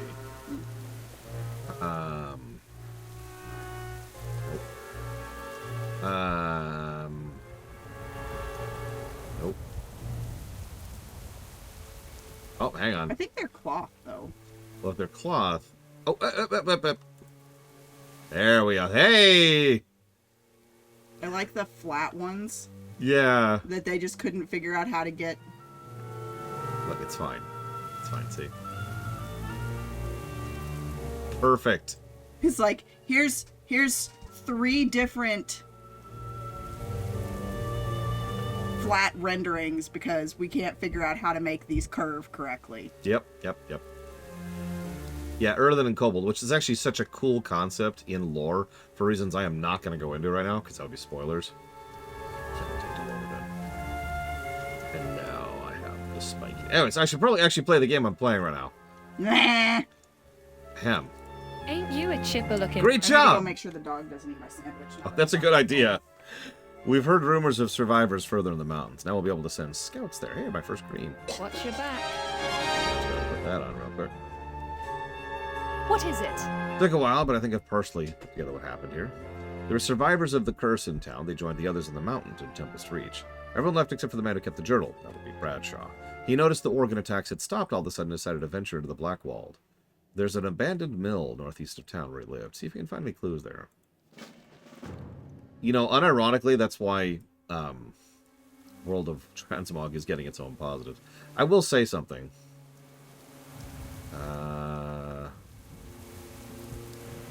Yes, I'm going to go with yes, Spartan. Part of the reason, in my diseased, tired, moron-riddled, terrible reviewer brain, part of the reason I was thinking of reviewing the transmogs, essentially, of WoW, and not of FF14 was because of how incredibly easy it is to view transmogs in WoW. Like, it's literally a button press, and I can just be like, hey, here they are, right? And see them immediately and fantastically. And in FF14, it was just like, well, now what? Although Rax pointed out something, and he's right, I can actually use the auction house to look at some of the stuff, some of the crafted stuff. And one of the FF wikis has some of the dungeon sets in there, so I can use that as well. This is not what I was expecting to find. I've been expecting you. Do not be alarmed. My name is Belisra. I'm a priestess of the moon, a night elf. You might not know my people, but the destinies of our two races have been linked since the curse befell you. You must have many questions, Silverfur, and they'll be answered in time. I should probably mention that, statistically speaking, it's possible the Worgen don't know what night elves are. No, really think about this for a second. That wall was built during Warcraft 3, as in Reign of Chaos, not Frozen Throne. The Northgate Rebellion happened towards the end of Warcraft 3 and Frozen Throne. So, we've been locked, but that wall has existed. Gilneas has been locked away from the world for a long freaking time. You know, years. And the Night Elves didn't really come over to the Eastern Kingdoms until, well, Frozen Throne, actually. So there's just this elf here who's got, like, weird blue skin, and they're weirdly muscular and tall. Now, they know what elves are. Everyone knows what elves are. But what's a night elf? I know why you're here and what you're looking for. I can't lead you with the enemy tracking you. One of Sylvanas' scouts has been following you. You can't lead this Forsaken to the place you seek. Take this talisman and walk the road just north of here. Let the ranger lure you to her trap, and use the power of the talisman to break free. Thanks. No, exactly, Crazy Norse. If you remember, even Grom, when he first saw the Night Elves, his reaction was, oh, hey, it's an elf, but weird, right?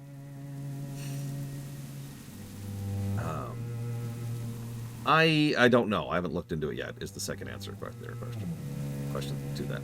Are Warcraft 1, 2, and 3 worth checking out today? No, with cheats, and yes, respectively, would be my answer to that. Warcraft 3 is a good game today. Not Reforged, but the original is legitimately a good game now. If we ever get to the point where we can properly review Warcraft 3, it's going to be a fun review. Warcraft 2 is very much an early RTS, to the extent that it's actually what I would call badly designed in many ways. However, there is still some good stuff in Warcraft 2, and you can play with cheats, and I recommend it. Cheats are built in. You just type in, you go, I am cheating. And then the cheat turns on like that, right? Warcraft 1 is one of the first RTSs ever made.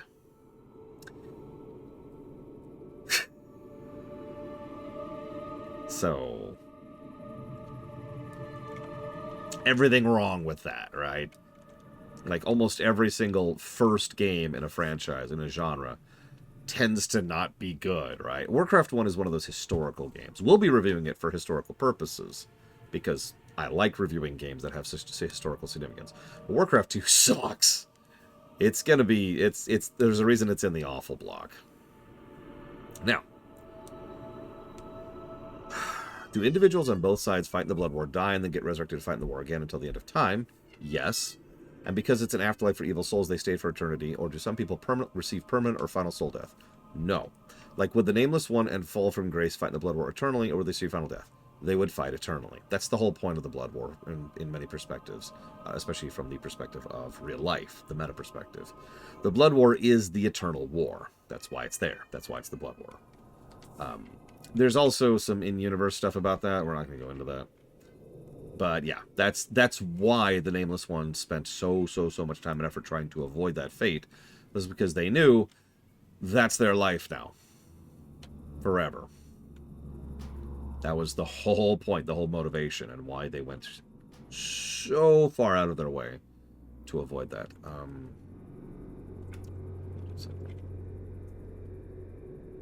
Okay, we're good. I apologize for how long it took me to answer that question. So, what's wrong with Reforged? So, Reforged was a remaster done badly. You know the type. You've heard of remasters that suck, right? Not hard to come across those. Reforged has been receiving some updates. Oh no! I'm trapped! Such easy prey. Sylvanas will be most pleased. How did... It doesn't matter. I don't need traps to defeat you. I think you do, lady. You have done screwed up.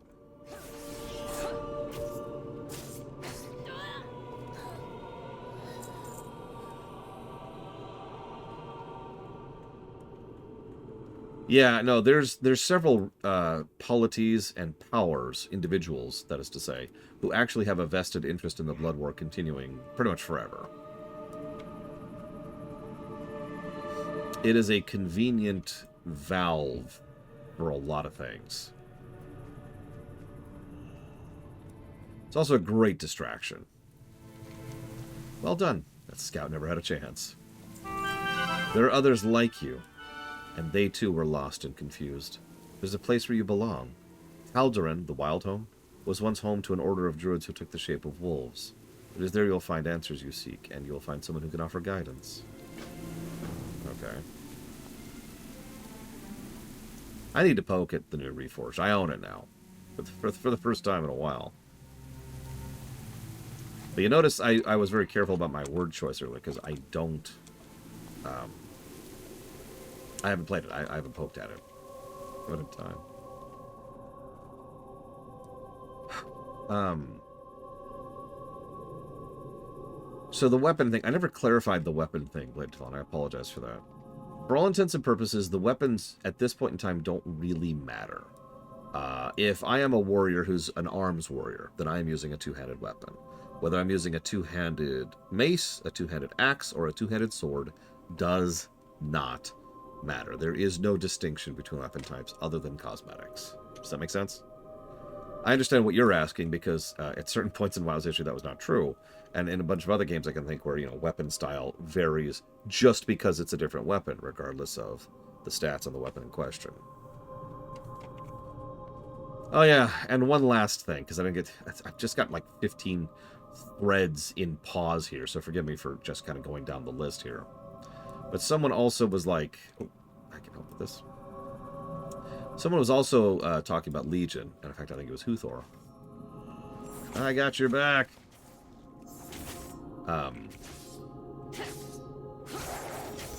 I actually agree with Huthor, as weird as that sounds, about the class design, because the class design in a vacuum was really good in Legion. Like, really, really good. There were some connected issues with class design in Legion. Yes, Blade of All. Stat sticks, as the term tends to be. But I will also say, because someone specifically asked, when were classes better designed? Now, or back during Legion? And I would say, without question, now. Every class I've seen so far completely knocks it out of the park with regards to every expansion we've had so far. It's actually kind of strange to think that way, because this game is so dynamic and likes to change its classes at a fundamental level periodically. Like when they switched the talent system to the weird thing they did in Pandaria, and then they switched over to like the bizarre thing, and now we've got the hero talents, and they just keep changing their mind, right? So I'm scared to say that the classes are the best they've ever been, because I'm not sure how much they're going to continue to be awesome in the next expansion. As we've talked about before, once these trees are filled out, and once you have your hero tree filled out, what do you do for Midnight? And that's a question that I hope they've already answered. So, this is a fascinating tree. Very thorny, of course. Very barbaric looking. But also absolutely overflowing with magic. A lot of natural magic in here. And you'll notice it also has some druidic runes built into it. Well, that was their solution back in Vanilla, wasn't it, Pillars of Snow? If you remember, the talent tree back in Vanilla was like to here. And then BC came out and they added some talents at the bottom. And then Wrath came out and they added some talents below that. But that's kicking the problem down the road, is what that is.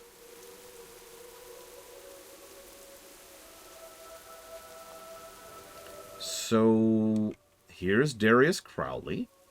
I don't blame you, because we've been all over the place, and I apologize for that. But, by all accounts, this guy should be dead. We do what we must. You're alright, Silverfur. I've been waiting for you this day for a long time. It's truly great to see you, friend. I've heard of what you've done, and I'm thankful, especially for Lorna. She's all I have left. I'll send for her right away. We will prevail. The Night Elves taught us much during this time. They've taught us who we are and where we're from. Thanks to them, thanks to this place, we're no longer mere beasts. We have regained free will. The Forsaken aren't here for our land alone. They're looking for something we possess, an artifact capable of uncontrollably spreading the curse to all humanity. We cannot let them find it. Sylvanas' banshees have come very close. We'll help my trackers take them out. Ishnu Allah. What you know as the curse began as a heresy among our brethren. Faced with the losing battle against the demonic forces, the druids of the Pack, and I know what you're thinking, who are they? You've never heard of them before, eschewed the balance they were sworn to and allowed the beast to overtake them. They were banished to the Emerald Dream, where they lived in eternal slumber under a tree identical to this one, not before their curse spread to others. Today our ceremony will restore the balance of your people. Bring me the leaf that grows only in Tal'Daren's vicinity. I will find a cure. So,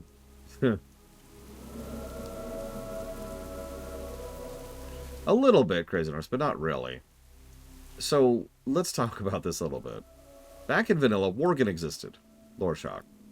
What you may also not know is that that is to say Blizzard, probably had no idea what the Worgen were, or the Scythe of Elune, or who Goldrin was. As with so many other things, these were just all disparate little elements, which were all just kind of thrown together, and who frickin' knows and who frickin' cares? It's Vanilla. Stop thinking about the lore, goddammit! Kata is the thing that finally codified what exactly Worgen are. So I'm going to go and explain it to you in full detail.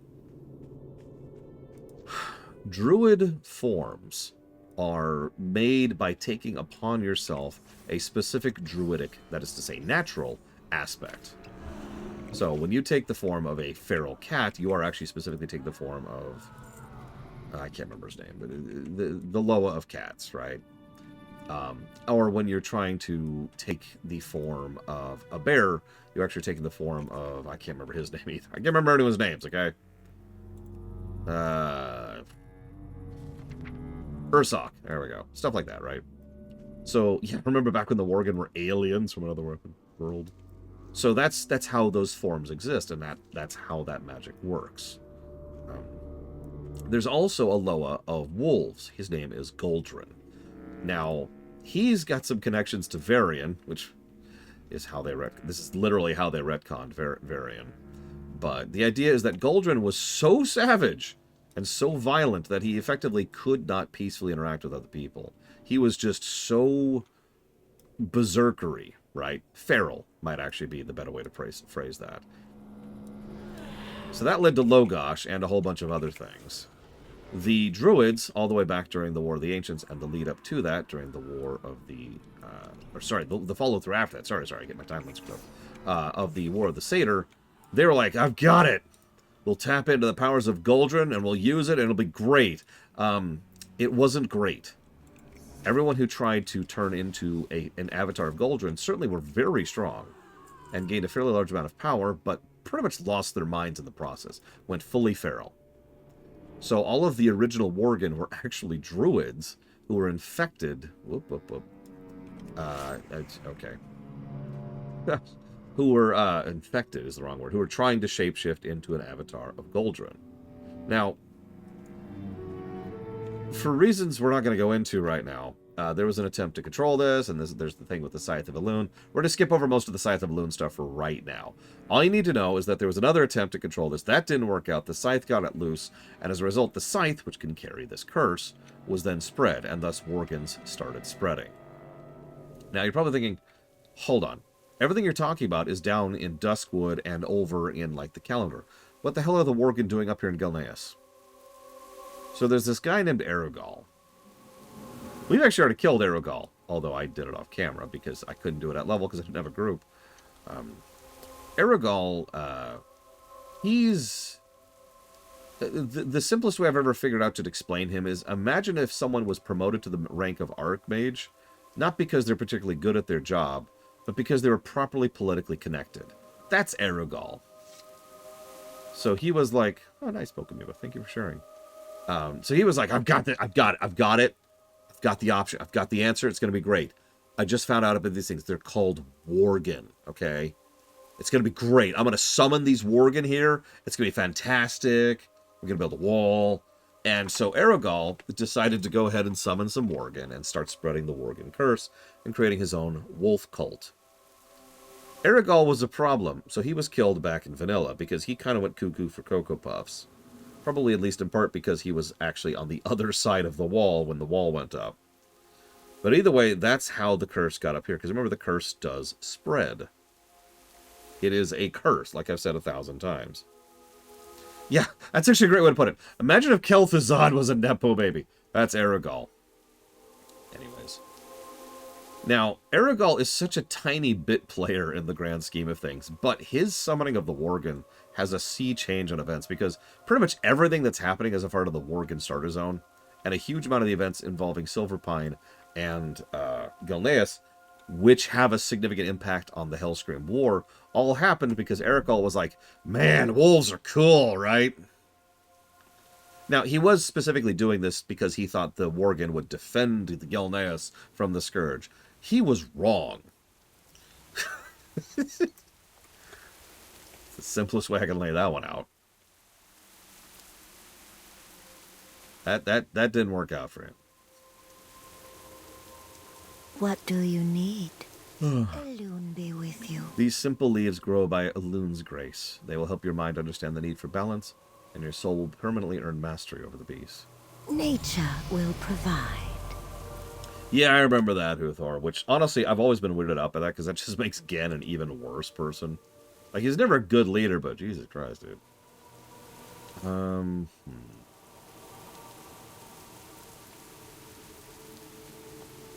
I need that. So... go with that.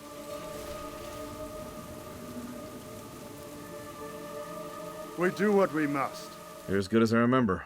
It's good to have you back. We will prevail. Ever since the Forsaken invaded Gilneas, we've tried to keep the location of the Scythe of Elune secret. We've moved it to one of many locations. The Dark Rangers got close, but never found it until now. They were last spotted at Wood's End Cabin, near here. Blow this horn when you find him. Tobias and his trackers will engage the Dark Rangers. Darius! The Dark Rangers have the Scythe. They got to it before we were able to reach it. Get them into position immediately, Tobias. We cannot let the Scythe fall into the hands of the Forsaken. Just as Goldrin's spirit... hang on, I don't think that's happening. Yeah, we're not actually there yet. Okay.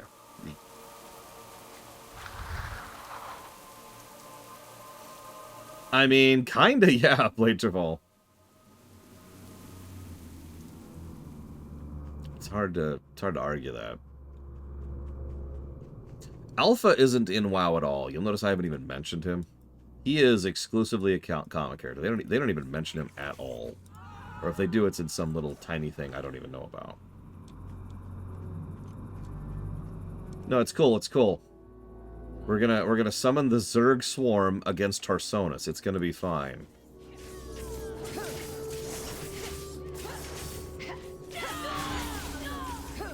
Notice that the game gives us an option to have something that, like to help us fight in, or to just go in and take the damn thing.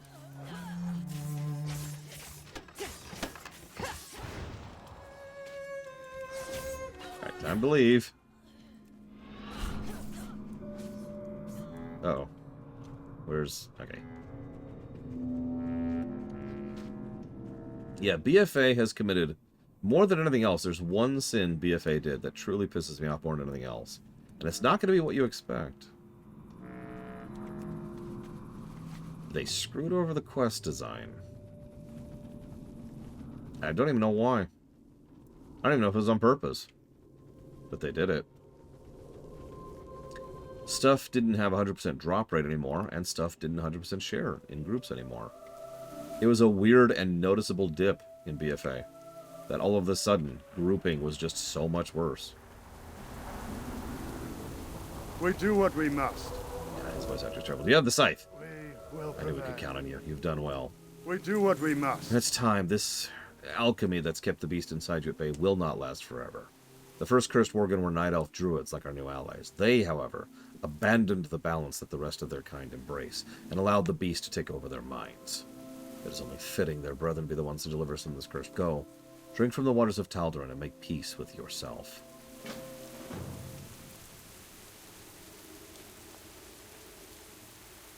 Just as Daralanir soothes the cursed druids who gave in to the beast and abandoned the balance, let Tal'Daran soothe Silverfur. Just as Goldrin's spirit once blessed our druids, let Silverfur be blessed with the wisdom of his race and the ferocity of the wolf god. Let the scythe unbind that which was not meant to be unbound. Let the soul master the beast, lest the beast master the soul. Exactly, as Miristar. It actually lines up pretty well. Go figure. And no, I noticed Tuthor, 100%.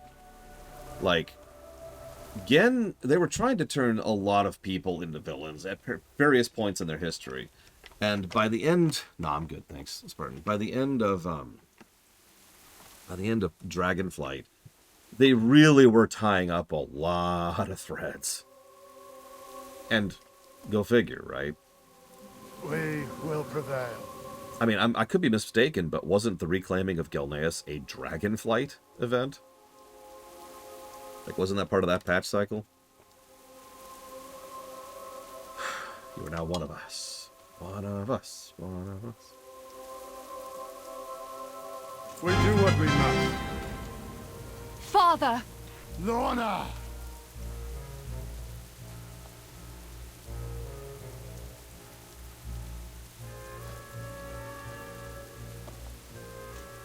Crowley! You and your elven allies are hereby ordered to serve along the King's army. Cursed or not, you are still bound by Gilnean law. Does this toad speak for you again? You come to our dwelling as a friend, or do you come as a tyrant? No, old friend. I've come to you as an equal. Impossible! Spoilers. It is not law that binds us. It is something far stronger. My men are ready to give their lives under your command. It is decided, then. We will unite all Gilneans and drive the Forsaken from our lands.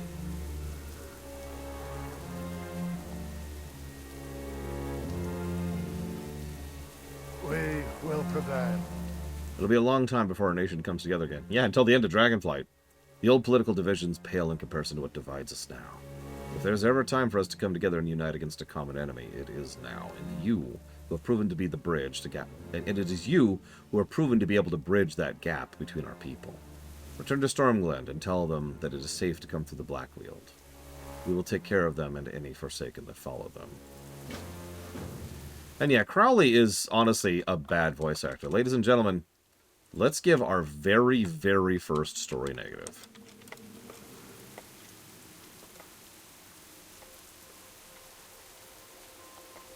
Like, he sounds terrible. We do what we must. We will prevail. We do what we must. Just, I don't even know. Also, I apologize. I actually intended to have all the things off. I apparently forgot to turn it off. We're just going to fix that really quick. Yes, now that we're past all of the best part of the game, Wrecker's Beard, I am definitely in a much better mood. I in no way want to rub it into anybody in any direction.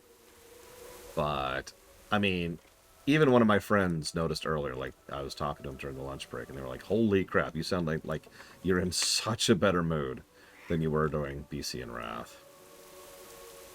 They are from Final Fantasy Tactics, believed of all.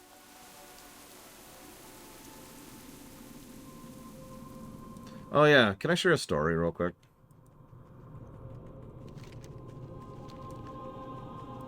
So, last night, I was doing time walking on my warrior to level them for the one big thing. Really, Huthor? To do the one big thing that we're going to be doing with our characters in Kata. It's the only thing we're going to do. It's this one dungeon. And I just want to do the one dungeon, because I think that one dungeon is worth doing. So I did time walking, I got Stratholm. That is to say, Stratholm dead. So we get all the way up to Rivendare. We kill him. He drops the mount. Some of you understand, without me having to elaborate anymore. But for those of you who don't, the mount is still one of the super, no really, ultra rare drops. That is actually the second time I've seen that mount drop. Ever. And you're probably wondering, what's the first time? Well, that's easy. Hang on. The first time was when I got it.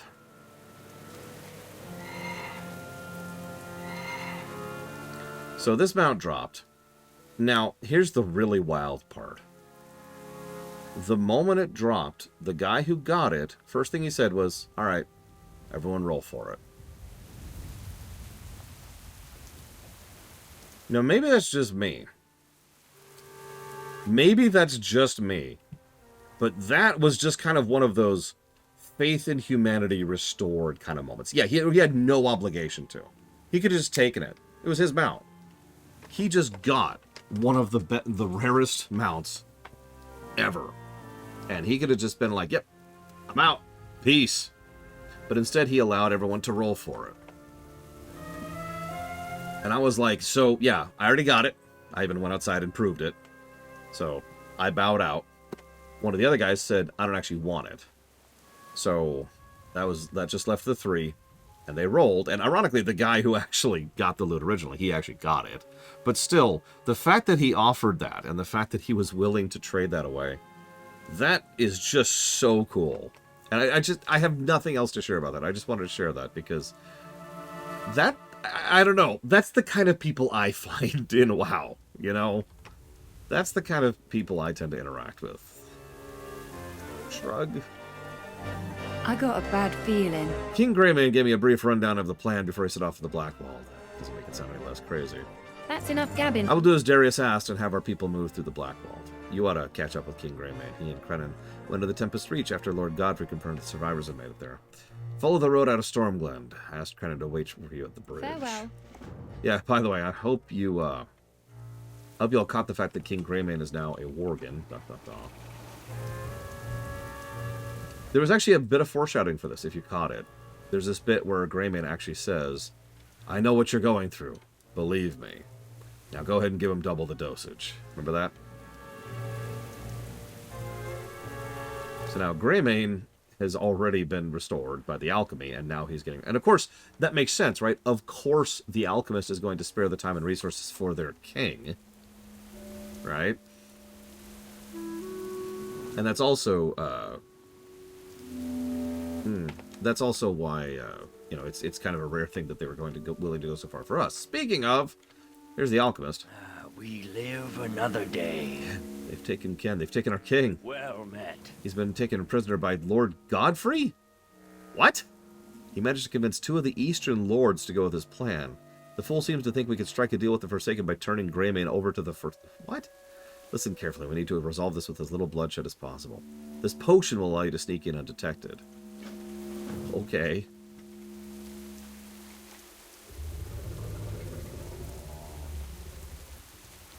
I'm not going to say any community is better. I understand that RNG is RNG. And that's how that works. Yeah, that's why I always call those things anecdotal, right?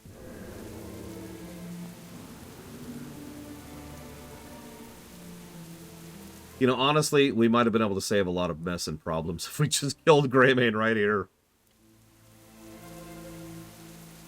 You know? Sorry, I shouldn't spoil like that, but man.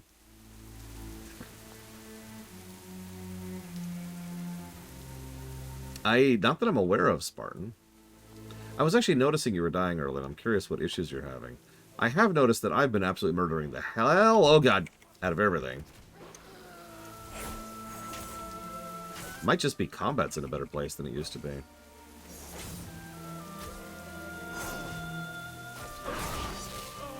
Let me go ahead and switch subtlety for a minute, see what happens.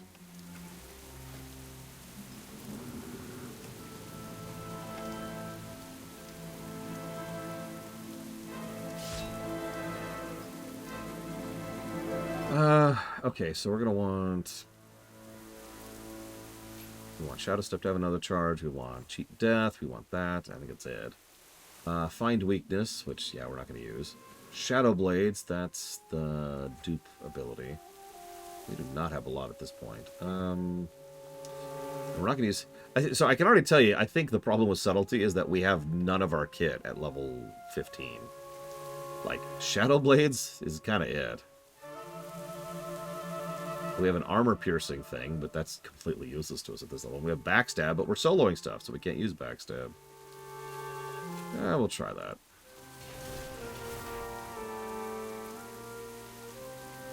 That should actually be... We do have Rupture, so we'll go ahead and put Rupture... How do I want to line this up? Let's do... this, and then we'll get Shurikenstorm down here. Whoop, Shurikenstorm down here, we go. And...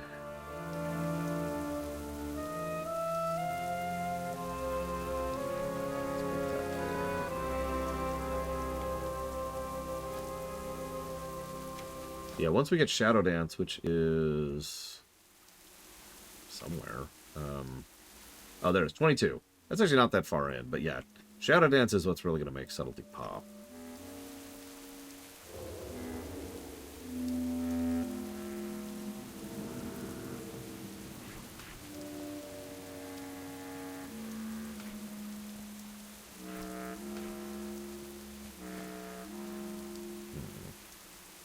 Backstab on the bar down here.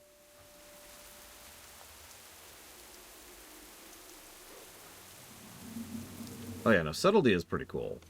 Yeah, you're the way I like to think of it is you're a shadow rogue. And I think that's a good way to put it.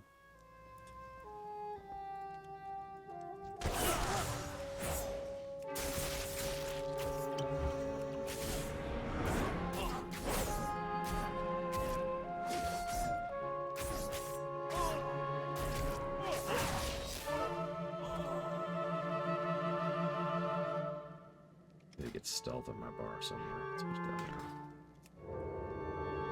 Oh, you know what? Actually, let's put stealth. No idea, no idea. Let's put stealth up here. Let's put this down here. And then let's scooch this down here. And then scooch that up. There we go. That should work.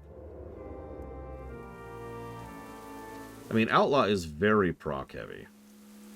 which I tend to enjoy. Remember how much I liked Frost?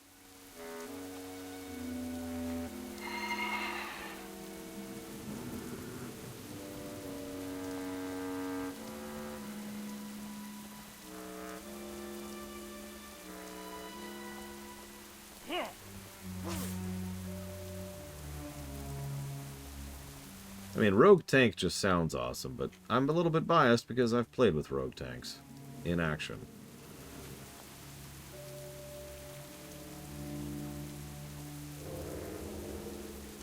Wait, really, Uthor? Wow. I think you already mentioned that. I think I was impressed by it then, too. See, I can handle 7 things at once. And by 7, I mean 3. I don't know why I said 7. I mean, I know why I said 7. It's because I hit the number 7 when I said that.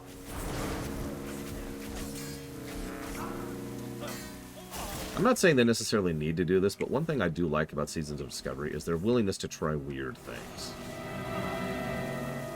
Where's the third guy? Oh, there he is. Like having a warrior healer or having a rogue tank. I mean, I've been the person who... I was the weirdo who really, really liked tanking in Pandaria on my Warlock. And that wasn't some kind of bullcrap thing like we did, you know, like everything else we're discussing. No. There was an honest-to-goodness tank spec for Warlock back in Pandaria. And that was awesome.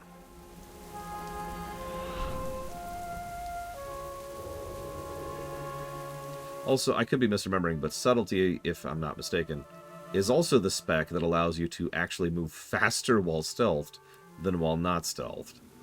So there's like no real reason to not be stealthed because it's literally faster. Oh no, they saw me. Yeah, back when Locks had Apotheosis.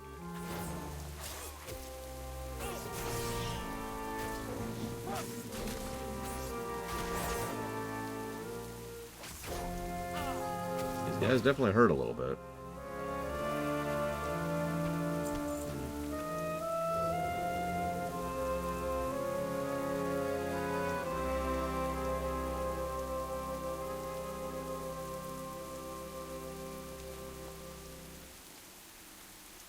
For country, for family. Uh-oh. I wish it could have been avoided. Let us ensure this is resolved without further bloodshed. Trust your instincts. It's over, Godfrey. I'd sooner die than have one of your kind for a king. My people have endured much. Is he seriously gonna go... He just committed suicide. Okay. Huh. Oh, well, alright, whatever. I mean, no skin off my bones, or however that goes. Glory to Gilneas. What news do you bring? I thank you, Silverfur. We can't rest on our laurels, however. We found out about a mining town currently under forsaken occupation. We sent some of my men, along with Crowley's daughter, to the nearby livery stables to begin operations. Liam will be joining them shortly. I'll stay here and organize the final push. Stand strong, hero. Yep, we just lost Godfrey. Oh no. I think the crazy, evil, racist, rich guy is dead. And I hear he was in charge of United Healthcare. It would be more accurate to say that he killed himself because he realized that the whole... Like, he was in a situation he didn't want to live in anymore. The Forsaken were closing in. Gilneas was lost. And all that's left of Gilneas is a bunch of beasts and monsters. That's a no-win scenario from his perspective. So he bailed.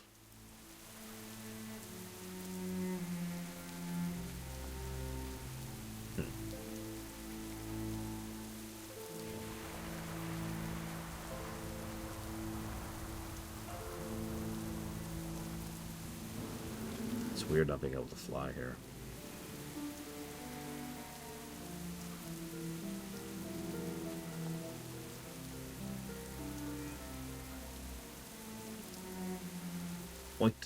.05.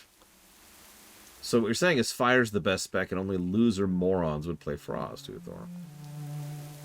That makes sense. I agree with everything you say. Yeah, I actually like the trees here, too. And I like them in Tol Barad, but I mean,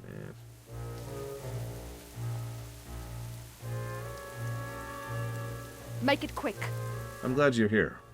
We're surrounded by Forsaken on all sides, and we can use all the help we can get. What is it? We recently found out the villagers at Emberstone survived most of the ravages of the curse. Unfortunately, their village wasn't as fortunate when it came to the Forsaken. The Forsaken have taken the villagers prisoner and are forcing them to work in the mines as slaves. So that's cool.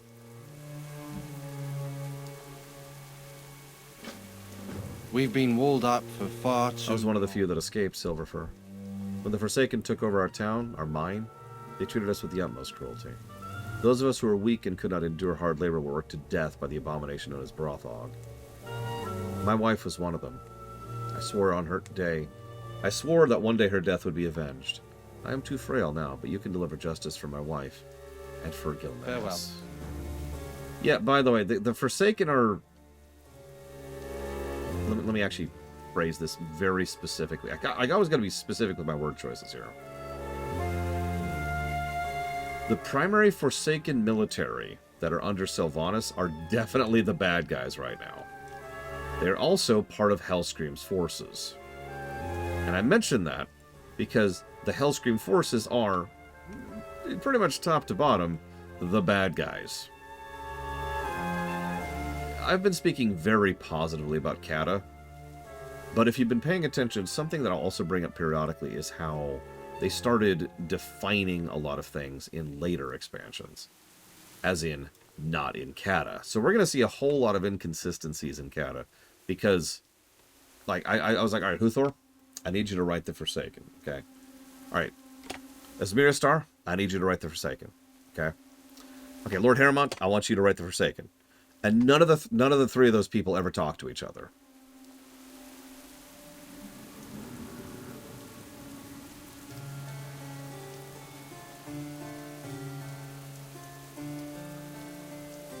Oh, wow. I mean, that makes sense, Lord Haramont. The two had been friends for a really long time. Get gabbing or get going. I'm not dumb. I know what's ahead of us. Our people are going to have to go through the gates and fight an enemy that's better trained, has more numbers, and better weapons. If we succeed, it'll be a great cost. For most people, today's meal will be their last. By the way, this is the grandma from earlier. I cannot fight, but I sure can cook. Bring me meat from stags, and I'll ensure this last meal will be their best. Long live Greymane.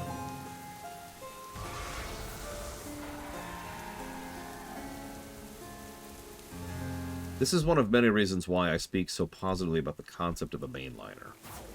The person whose job it is to keep everyone coordinated with everyone else. To some extent, their job is also to try and, be in charge of the story.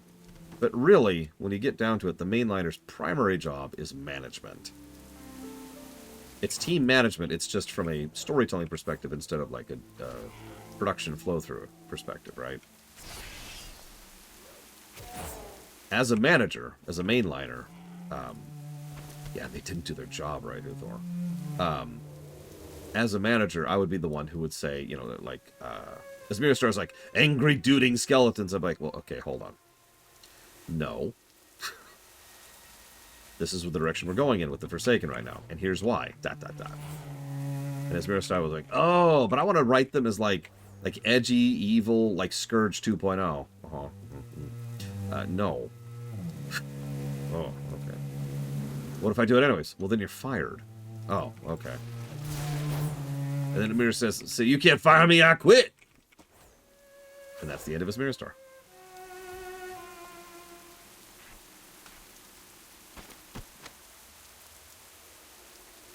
I mean, I don't want to bang on this drum for the 5,000th time, but most companies, most people in general can stand to have actually good managers in their lives.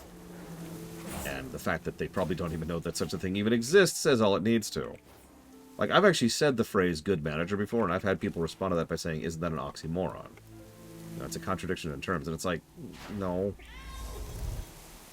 Your job is over. Oh, God. I actually went off the mat. I actually slid off the mat. Ow, ow, ow. Oh, that hurts. I really did pull that. Oh. Oh, ow. Okay, okay. No sudden movements for the immediacy.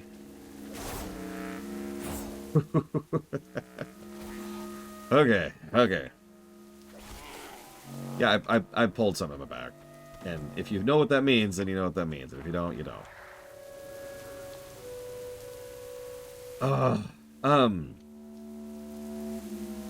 What sword? I'm getting off topic. Point being, I like a lot of Kata, but I'm not going to try and gloss over its flaws, for it has many.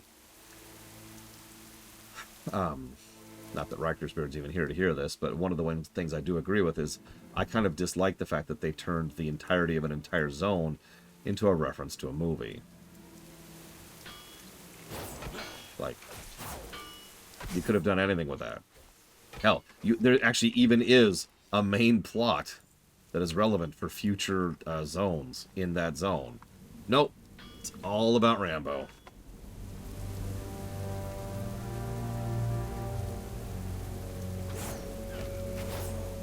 Yeah, by the way, notice the music they give the Forsaken Zone is the freaking music from Noxoramas.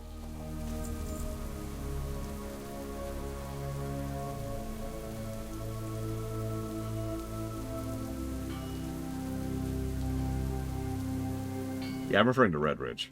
I like Red Ridge now, from a gameplay perspective, but like...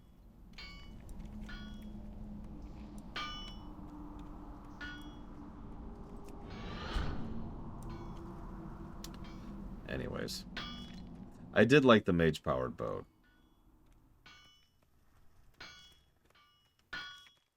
Yeah, Oldham does the same thing. Or at least it halfway does. Oldham's a weird one. Because Oldham is mostly a jokey zone, except when it has to deal with the end of the entire world. And that's not actually an exaggeration. That really is the dichotomy. There's no in-between. It's either ba-ba-da-ba, or it's we need to do everything we can in order to stop this as quickly as possible.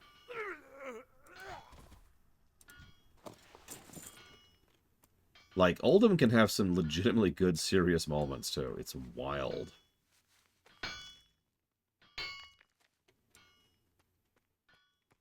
Anyways, Cat is awesome, and is a much better written story than BC, Wrath, or Vanilla combined. So I look forward to giving it many, many, many story positives. Sorry, what were we talking about here? Good night, prisoners.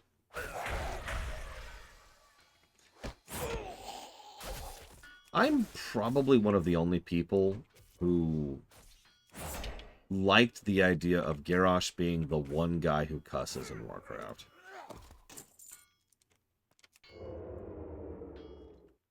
Because it added to his character as someone who is coarse and crude and juvenile. Someone who just wasn't the same, like, who didn't fit, who didn't belong with pretty much everyone else. It made him worse in a good way, in my opinion.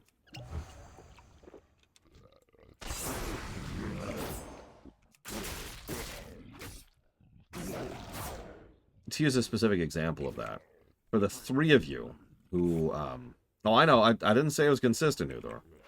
For the three of you who actually watched the Final Fantasy I rewrite, you may or may not remember that during that, I actually had one character cuss, multiple times, actually. And just his overall language was a lot cruder, a lot coarser. It's the villain, of course, I'll just give that away. And it was part of that. It was done in service of trying to establish him in contrast to most of the rest of the main characters, if you were paying attention. And I know you weren't, because nobody actually watched RFF1. A lot of the main characters in RFF1 were all nobility, either former or present. Only a couple of exceptions there. There was a sage and there was a special ops agent. So all of them spoke in a specific type of language. Now, granted, none of them were as flowery as Astos was, but all of them spoke from a much more professional, reasonable, adult perspective. They used more complex terminology, they used more advanced sentence structure, and they used higher dollar value vocabulary. And then there was the main villain who talked like a thug. And that was the point, right? So if they'd done something like that with Garrosh, which it's worth noting they did not, I would have been fine with that.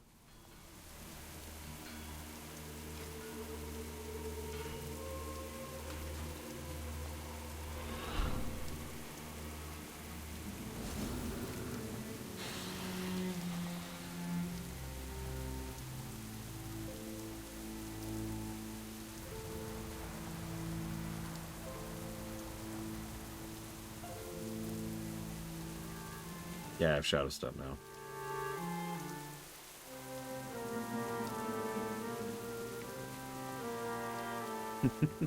I actually know a lot of people who just don't like reading quest text. In fact, one of the things that a lot of people I've talked to like is that immersion add-on. Specifically because it gets rid of that journal thing in the upper left there. I think I'm actually the weirdo. I not only don't mind it, I prefer this. If there's one thing that irritates me about reading FF14's dialogue out loud, it's because I have to click through each of the windows one by one, and then read, and then click, and then read, and then click, and then read. By contrast... Keep your chin up, eh? Have my undivided attention. Let me see if I can find a good example here. Make it quick. What can I do for you?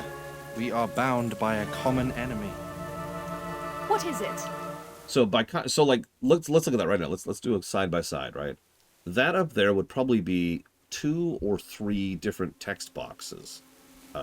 If this was using that kind of if this is using the FF14 approach.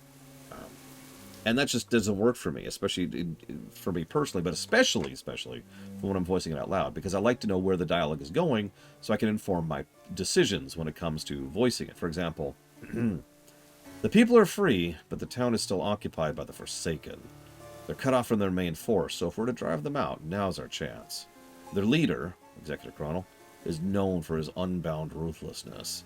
Also among them is Valnoth the Mad, a so-called scientist who carries out inhuman experiments on villagers too old to work the mines. Take care of them all. And so you see, as I'm staring at that, I can tell the tone of the entire work and how she's speaking it all because I read it all in advance, because I can see all the text and I can infer that. I know that doesn't matter for everyone else. I'm just sharing one of the 3 big reasons why I prefer this.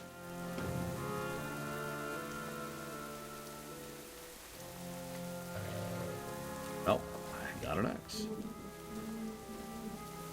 And that's true. FF14 does a different approach to its cutscenes, because FF14 does its cutscenes during its dialogue. I'm quite fond of this wolf. Whereas WoW does its cutscenes before and after its quest dialogue. As I've already been showing in Kata, where we finally started actually having some honest-to-goodness cutscenes. I'm wielding a pickaxe and a dagger.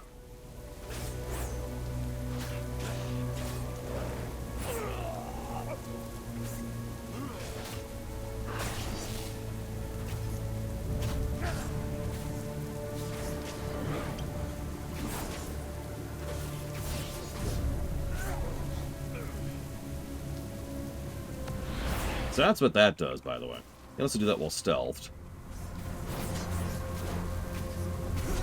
If you were wondering. No judgment to anybody who prefers other things. Obviously. I feel silly even saying that.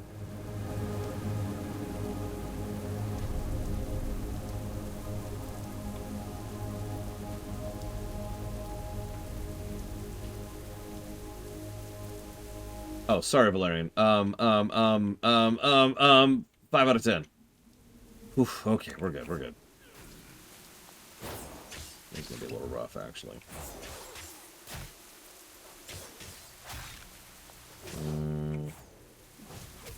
Oh, yep, no, I'm dead. I'm dead. Okay.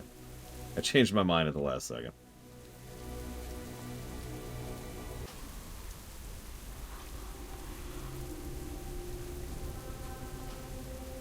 Yeah, I haven't actually looked at Dialogue UI. Not sure about that one. Because I haven't looked at it. Wrong one. Excuse me, have you heard of the High Elves? Actually, you know what? Hang on. Let's show off some of what Rogue can do here really quick. So now I don't have to fight that ad while I'm fighting this guy.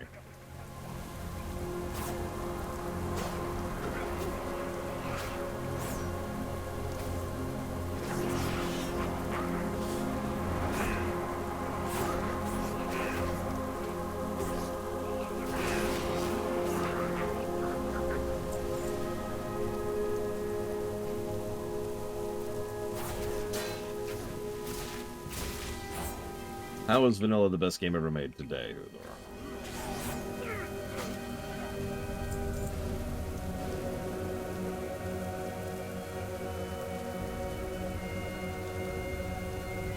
I will admit there is only one add-on I actually have a personal vendetta against when it comes to add-ons. And it really is only the one. I bet you can guess it. Just based on how I said that. Oh my god, Udor. That's okay, you know what? Real talk, 4 hours is really quick for a full BRD clear. Bingo! AI voice on add-on. Someone recently referred to AI, that is to say, machine learning generated bullcrap, as theft-based programming. And you know what? I'm going to start adopting that because it's such a perfect way to describe what AI, as we call it nowadays. Oh, thank you. I'll be up in a few, okay? Spread the good word. Because it is. It is literally theft-based, even if it's not deliberately done with the purpose of stealing or whatever, even if it's taking things that are publicly available. You are still robbing other individuals in order to try and generate something new based on that. Oh, it hurts. Ooh. Make it quick. Yeah, it's exactly as Mir said. As soon as I heard, I wish I could take credit for that. As soon as I heard it, I was like, yes, that's what I'm calling that crap from now on. Screw it. Like, I am philosophically opposed to that crap. We have, I mean, you know me, I'm actually a very mobile person, Bragan, which is even more frustrating. We have the people of Emberstone on our side now, thanks to you. What is it? Time has come. We've rallied and armed every available Gilnean. It's time to meet the enemy head-on. Time to settle the score with Sylvanas and her forsaken dogs once and for all. Liam's heading for the assault from this gate. King Grayman and my father are leading the assault from the other districts. You have a crucial role to play. Take this rapier. Use it to inspire our men and women in combat. Done. Let's do it.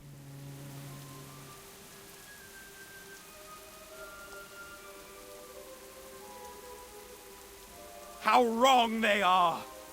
We will fight them in the fields until the last trench collapses and the last cannon is silenced! We will fight them on the streets until the last shot is fired! And when there is no more ammunition, we'll crush their skulls with the stones that pave our city. We will fight them in the alleys until our knuckles are skinned and bloody and our rapiers lay on the ground shattered. And if we find ourselves surrounded and disarmed, wounded and without hope, we will lift our heads in defiance and spit in their faces. But we will never surrender! For Gilneas! I'm sorry, I like that.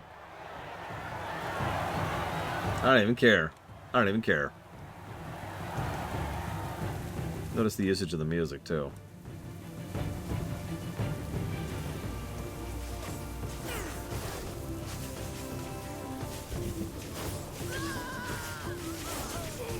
Oh, I noticed.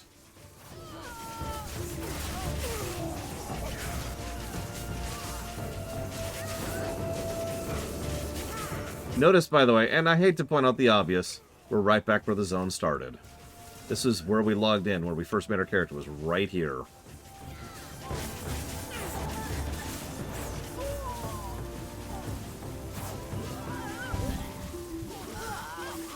First time I did this, there were so many players here. Like, I'm not even sure how many, because this was when, you know, I'm pretty sure this is before they started doing the server sharding thing. Oh yeah, it even fits. Yep, dead game. Dead internet. Which actually is kind of true, but let's not go into that too much.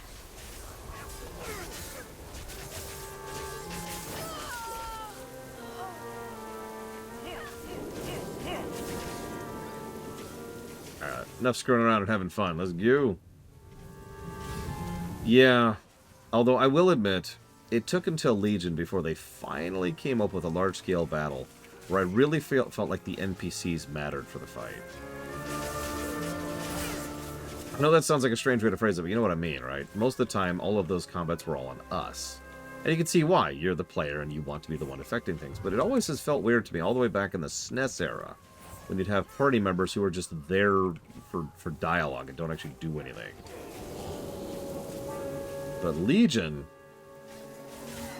all I gotta say is Battle for the Broken Shore.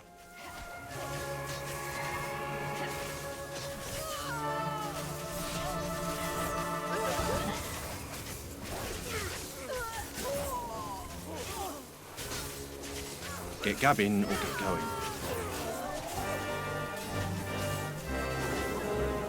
The villagers were thankful to have Emberstone back. They brought us a little something to help against the Forsaken. And notice we're retracing our steps.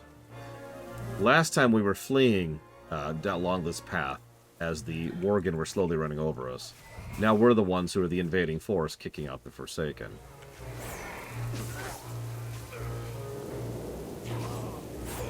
That's another good one as Miristar. I agree completely.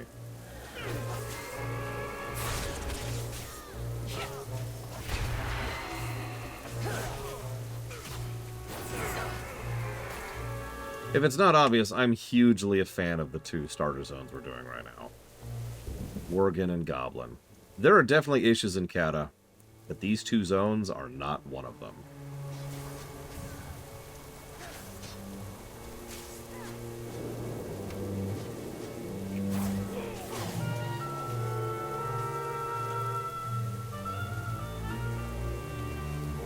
I'm gonna laugh if it bugs out like right here.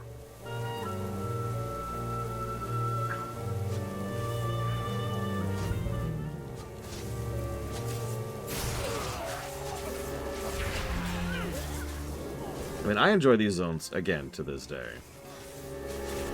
And yeah, it's very clearly based on the Death Knight starter zone. We'll see this again in the Pandaren starter zone, and the, other one I can't think of the name of right now. Demon Hunter. Which is probably the best starter zone I've seen, Demon Hunter. Having said that, I've never done Evoker. I've been saving that for when we do it on camera. So I don't actually know what I feel about Evoker. And by Evoker, I mean Drakthir. You know what I meant. You know what I meant.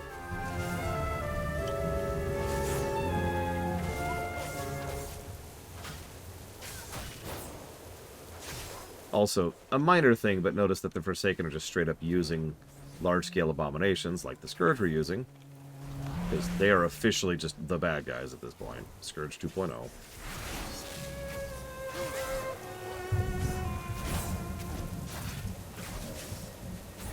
Correct. Fun fact, I have also never played an Evoker.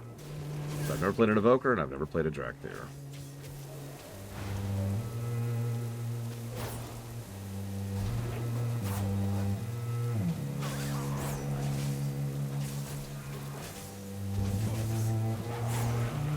I've heard nothing but good things about it. That's not really the issue.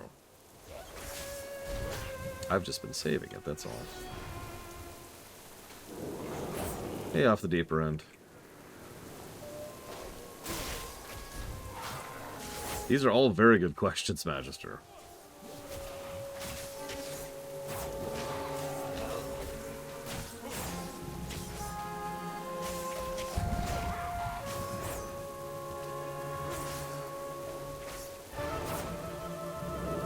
It's a little bit too low level to be doing this on a subtlety. I should have just stayed combat.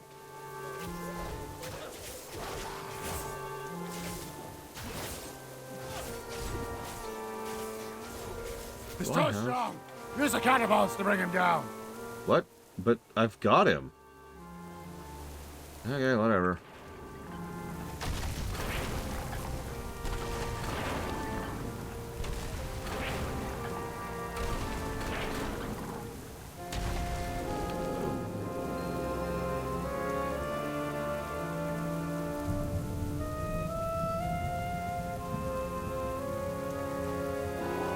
Yeah, the one and only negative to story we've given so far is Darius Crowley's voice actor. I don't know what the hell they were doing with him.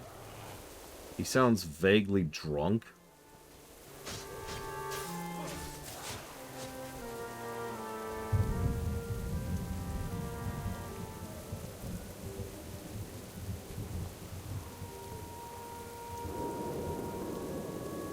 So there's Sylvanas. So that should be interesting. I've lost my retinue. Oh, jeez. Oh, jeez. Yeah, I don't know. I don't know. Maybe they just got him on an off day. Hello, sister dear. Hello, Gimpy brother. No, not on that. No.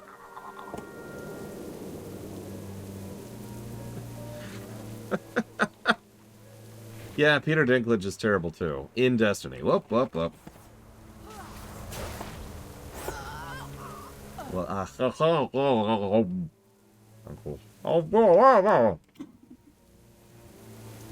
look, unlike some people, I don't like dipping my fries in my shakes. I don't know that fries in peppermint milkshake would taste terribly good anyways. Yeah.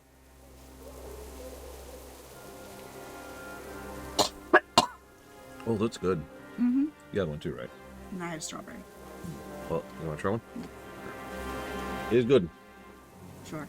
Did you ever figure out No, I forgot. the $20? Wait, $20? Yes, no, we talked about it. It was my yearly renewal. Okay. Sorry, I didn't hear that or something. All right, Go kill Sylvanas. Yep, time to kill Sylvanas, everyone. Wink, wink. That's definitely what's about to happen. Yeah. Hey,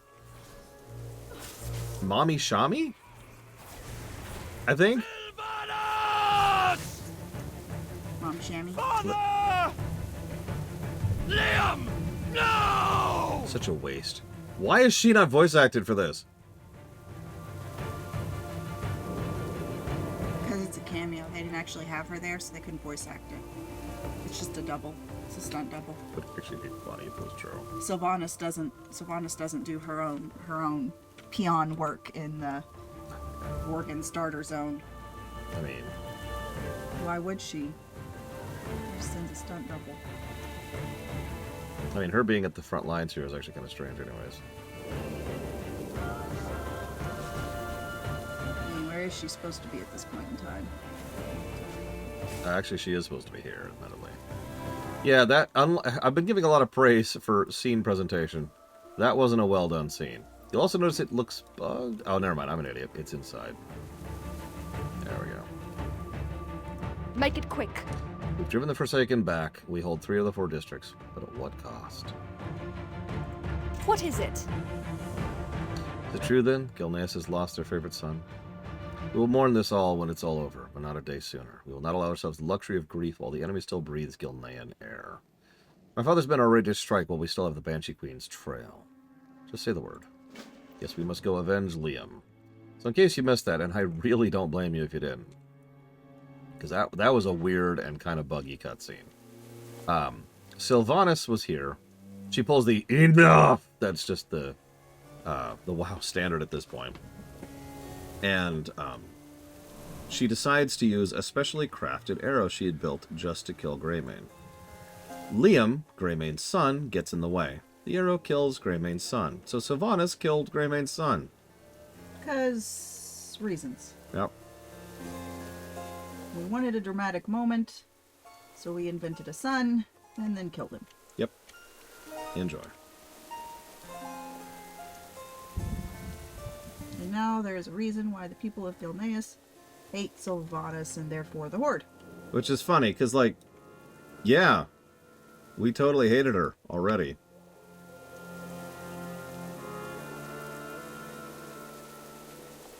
Make sure everything's ready. The Orc's emissary is ready to meet Sylvanas inside the cathedral.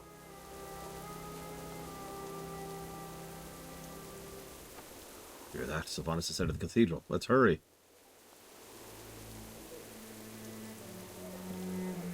You're an old man, Harris. Yeah, I know, I'm an old man. I've got back pain now. I was playing with the kids earlier when they came down to figure out what shit. And that's when you pulled it? Yeah. I was trying to make sure that the littlest one didn't fall off the bed is what actually caused the moment. Mm-hmm. Listen, I already made the Mist Mantle reference, so I don't have anything else to add. Why are we swimming? We're hiding. Oh. Someone asked why the water was here. Here's the real reason.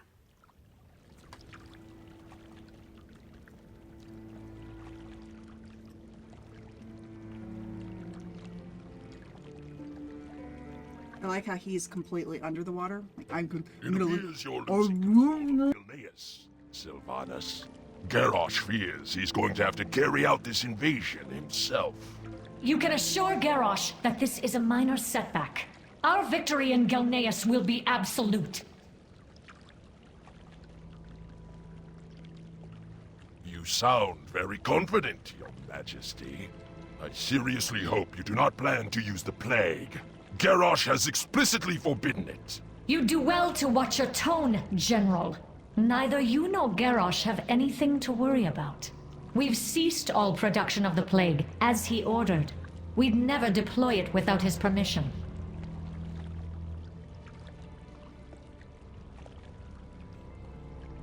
I will deliver my report to our leader, then. But Go with honor, General. My lady, should I order my men to stop the deployment of the plague? Or are we to continue as planned? What kind of question is that? Of course we're deploying the plague, as planned. Let the Gilneans enjoy their small victory. Not even their bones will remain by tomorrow. As you wish.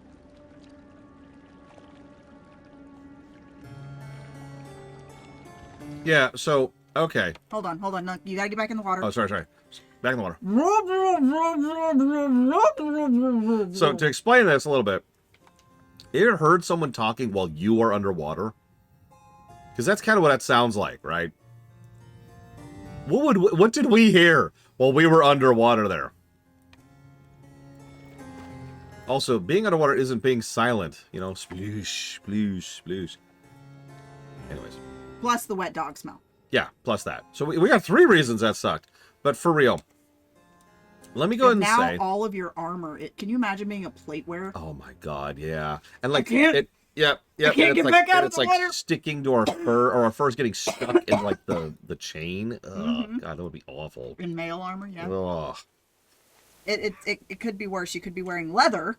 Yeah, which I am, as it happens. Which is not a good garment to get wet. Yeah, it's not very breathy, you know. No. So I'm gonna have to hang this out for like a day to get this all dried out, or talk to a fire mage. Only it hasn't stopped raining, so. Good point. I'll hang it in. You could also go find a shaman. I just walk in here and everyone's like, "What does that smell?" Sorry. I've been eavesdropping on underwater. Sylvanas. Sorry. In the church. So, the plague, something so heinous not even the orcs condone its use. I'd say this warrants telling the king. What is it?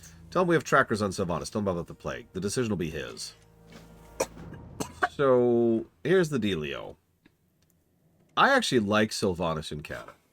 I also hate Sylvanas and Cata. And that is the dichotomy of Cata in a nutshell.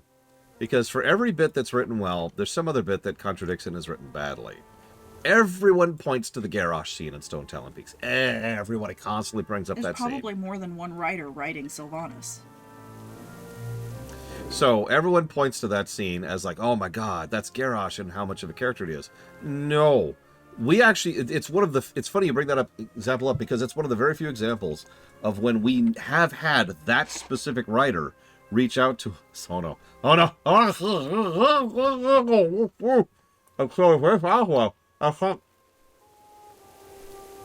gonna squirrel this. We've had...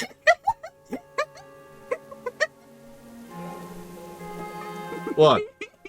I'm gonna shove this giant french fry off into my cheek so I can finish my sentence.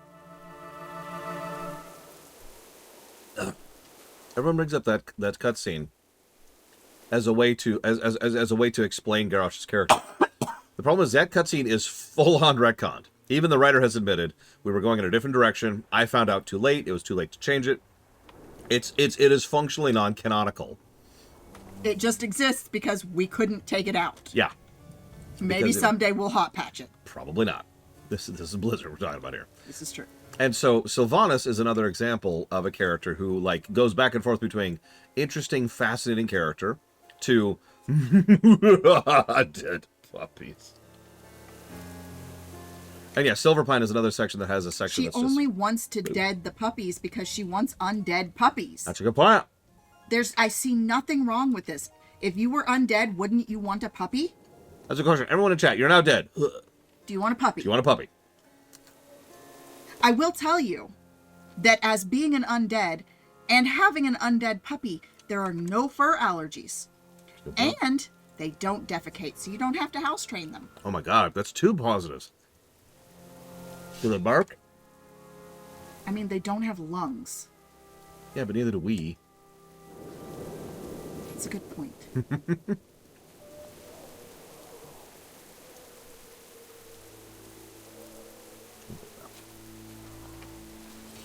Oh, thanks. God, it's close.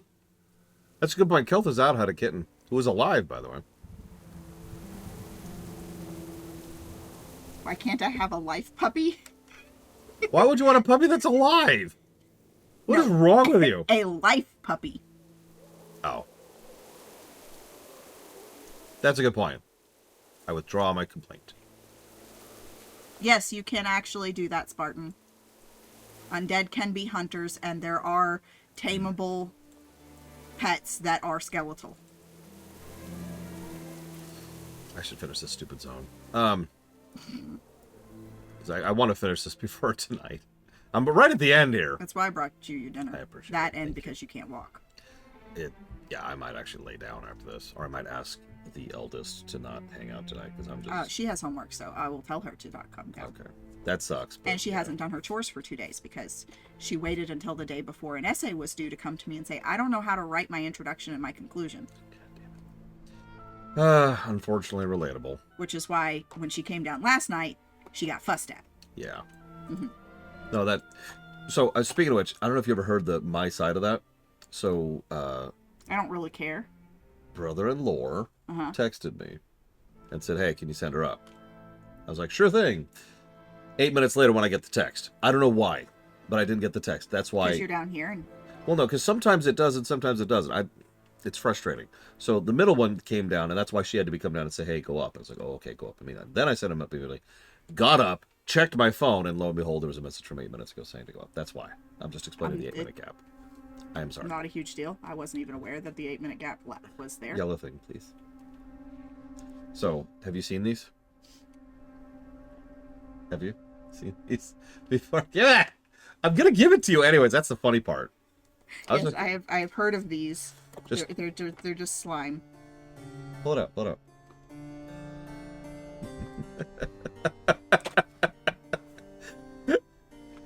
Your eldest likes to play with it. I thought you might get a kick out of it for a second too. Ignore what's going on the screen. Oh my god. Hey, Primarch the Mage 3, Primarch the Mage 3, Primarch the Mage 3, Primarch the Mage 3, Primarch the Mage 3, Primarch the Mage 3. 785407116. Oh, you forgot the 3 pry. 3 pry. Anyways, I just wanted to show you. I thought it was a cool little thing. Yes. It's also really good for cleaning out keys if you care. Mm-hmm. And it'll slowly resettle. You don't have to push it in. It'll physics its way in there. What are you doing? That poor thing. I'm stabbing it. Oh my god. Yeah, that might do it, Spartan, because I have what is happening on my head. I can't see. But It came out too fast. That was a lot colder and wetter than I expected that to feel. It's not actually wet. It's just cool. Yeah. Anyways. Replace the cleaning gel if its color changes. Yeah. Or after a few months of using it. So I'll have to do that soon.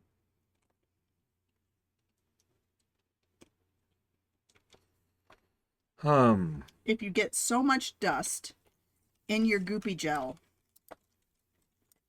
that your goopy gel changes colors. Yep. You might be a redneck. God damn it, Hoothor.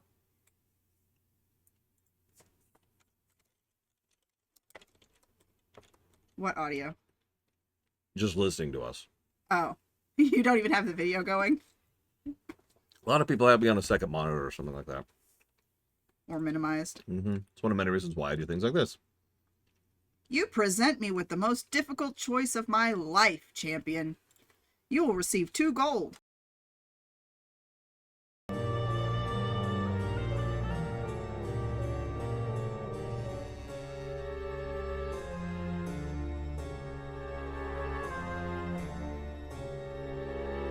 Prevent the plague from being deployed while we evacuate our men, women, and children, but not the old people, to Alderak's repose.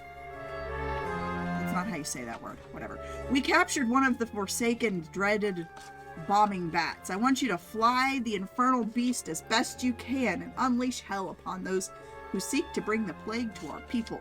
Hurry. You got it. Go destroy 6 catapults and 40 invaders. I can do that. How you're going to get this bat to fly the way that you want it to, we don't know. You might not come back because these things are trained to go back to where they came from, like homing pigeons. That's a good point. There are no old people. They all got eaten. No, they all got undeaded. Even worse. Hey, look, they're deploying the Blight. Why are they deploying the Blight here? It makes no sense. First of all... Aren't Worgen immune? No, but, like, nothing is immune. Forsaken aren't immune. It's like, all right, let's go conquer this place so we can get a port that we can't use because we're using the Blight to claim it. Like, really think about that for a second. That would be really funny, Thor. Imagine you're like, all right, what is it going to take me? They really should have done something like that. And you just land in the middle of the Undercity. Where you have to jump off of it before it gets somewhere. Instead of it flying you back, because it's like trained to fly into the camp. Yep. It's like, I got this. E.T. phone home. Yep. And imagine, like, you're just there and all the Forsaken, they're so shocked, right? That they don't do anything. They're just staring you're at you a rogue. like... You're just like, smoke bomb. Yeah, exactly. No, we just Batman out. Only you don't have smoke bomb yet, so you literally just say, smoke bomb. Yep. And run away.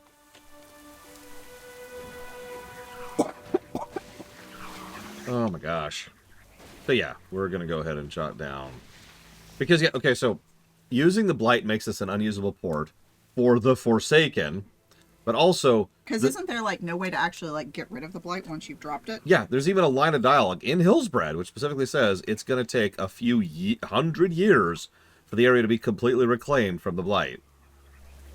Well, they are undead, so they've got a few hundred years to spare. They do, but, like, then there's the other thing.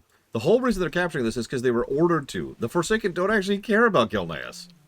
They're just doing this because they're trying to stay in good graces with Hellscream's forces. And you know, maybe that's why she's using the Blight, because she doesn't actually want Hellscream. To take the damn thing? Yeah. So she's just sabotaging Hellscream. I mean, I can see that. It'd be ridiculous, but I can see it. Blizzard, if you're listening. Here's your fix. We owe much to the... Yeah, you've done well. Almost everyone made it through. Never. Time to pack it in. Most of your people have made it through. It's your turn now. Take this torch. You're gonna need it. The tunnel's full of nasty, knee-biting critters of the worst kind. No, don't bite my knees. That's not my knees. Please don't actually bite my knees. That feels very strange and, like, in a really terrible way. Oh, God, please stop. Please stop. Oh, God. Do you have fingernails right now? Is that what's going on? Yes. Okay. I was gonna say... So he always has nails. I rarely have nails. Yeah. I actually have nails in general right now. So, yep. No. Oh, God. It's awful. It's awful. It feels so terrible. Yeah, we literally had to go to Maldraxxus to start to begin to learn how to stop the Blight. Hey, there was a sign that says, don't do this. Yep, it says, don't go this way. Right there, see? Yeah. We're going this way. Because there's a hole in the ground. I think we're going this way. And another hole in the ground. I'm going the wrong way. Hang on. That might have been why there was a sign there, and there are a bunch of holes in the road. Yeah. That is a likely thing. Left.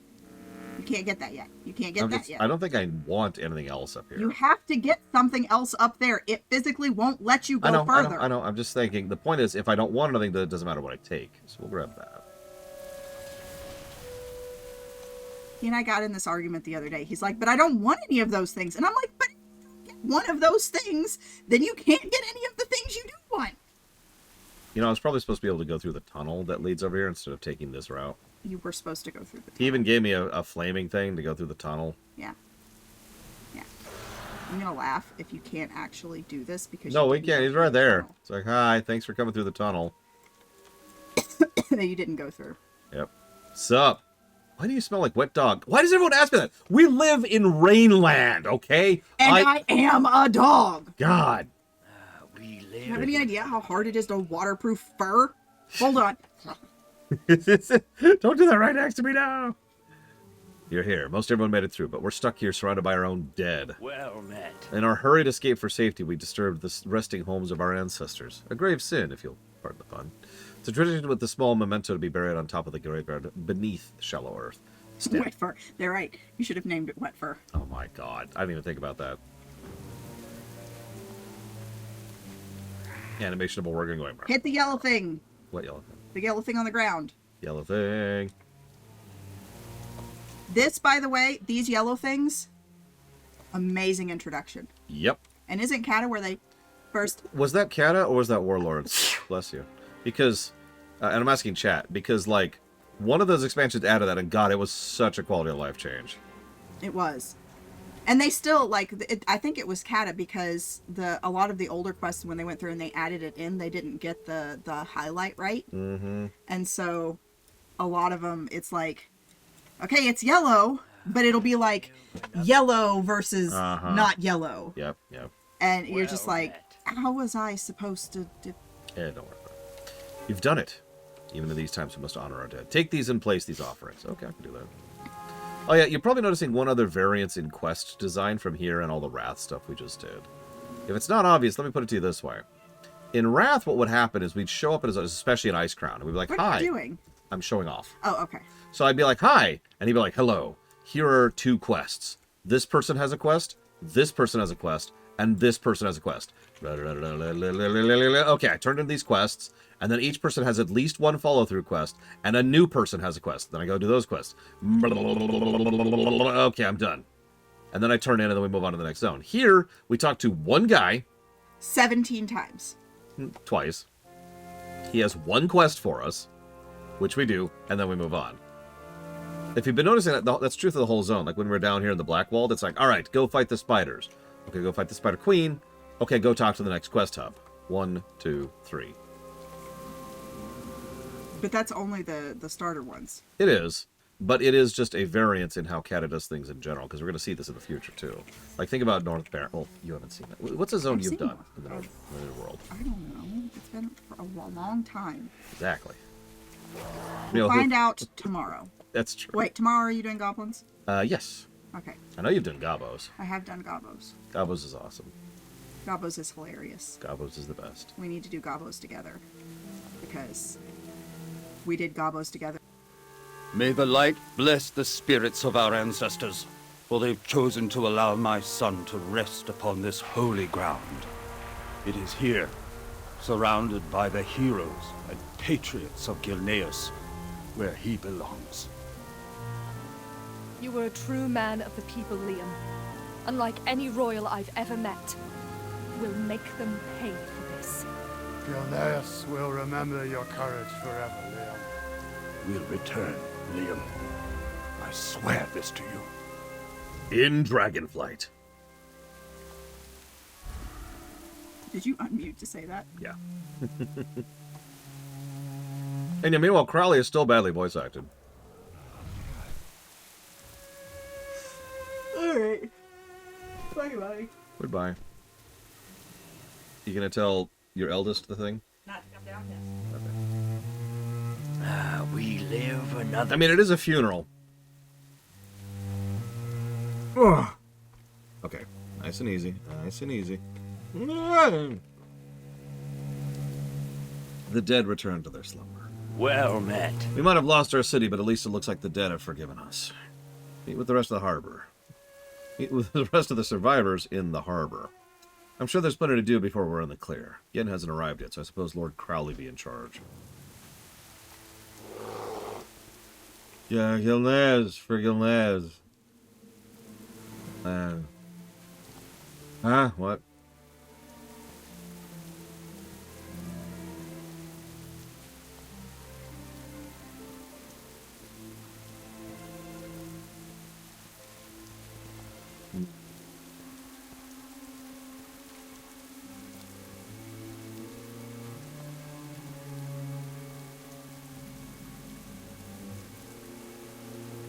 Oh, hey, a Night Elf ship.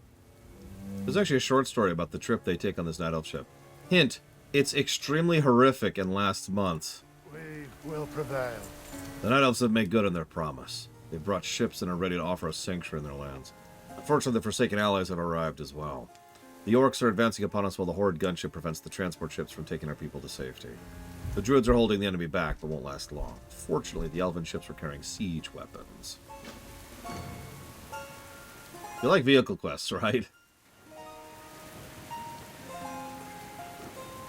Yeah, that makes even less sense as Mirror Star, because, like, as we've already seen, the Cataclysm hit, like, here during this event that we're currently past. And yeah, Crowley has just kind of left the narrative. Like so many characters, he just stopped being a character. That happens after a while.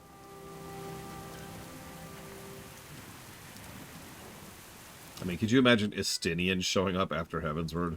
Ridiculous. God, they're all dying.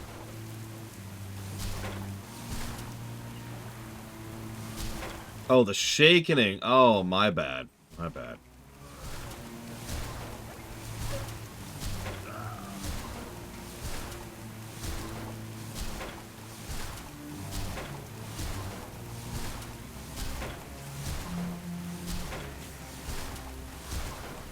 I'm going to go ahead and say one last reason why I like Kata, in kind of a broad, sweeping kind of a thing.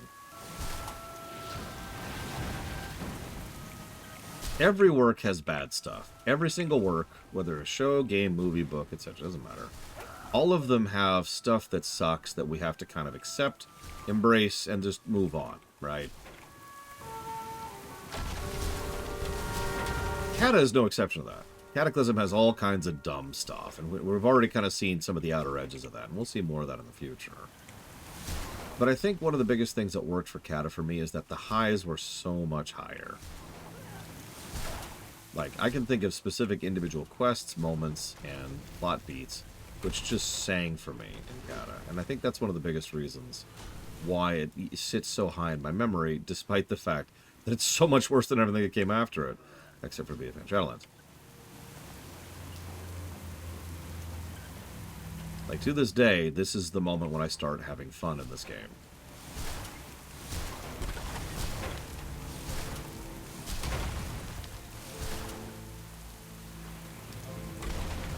I could see that, Uthor, because, and I will always admit this, BFA has some really good moments. I even referenced a few earlier yesterday, I think it was.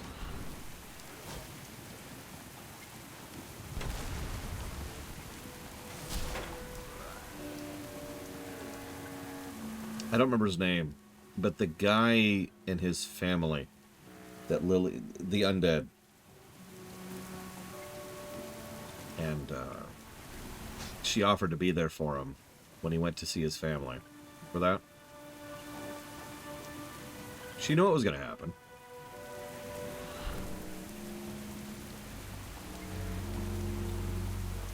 Zeliek, yeah. Also, yeah, pretty much everything to do with the Loa, frankly.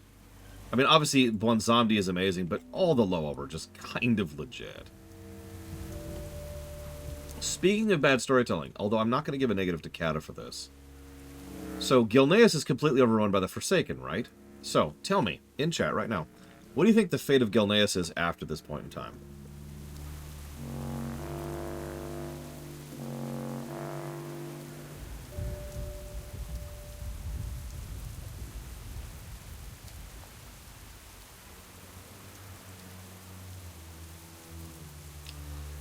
The correct answer is retconned almost literally every single expansion. I'm not joking. I was actually looking this up earlier. Here, hang on. Let's line this up, shall we?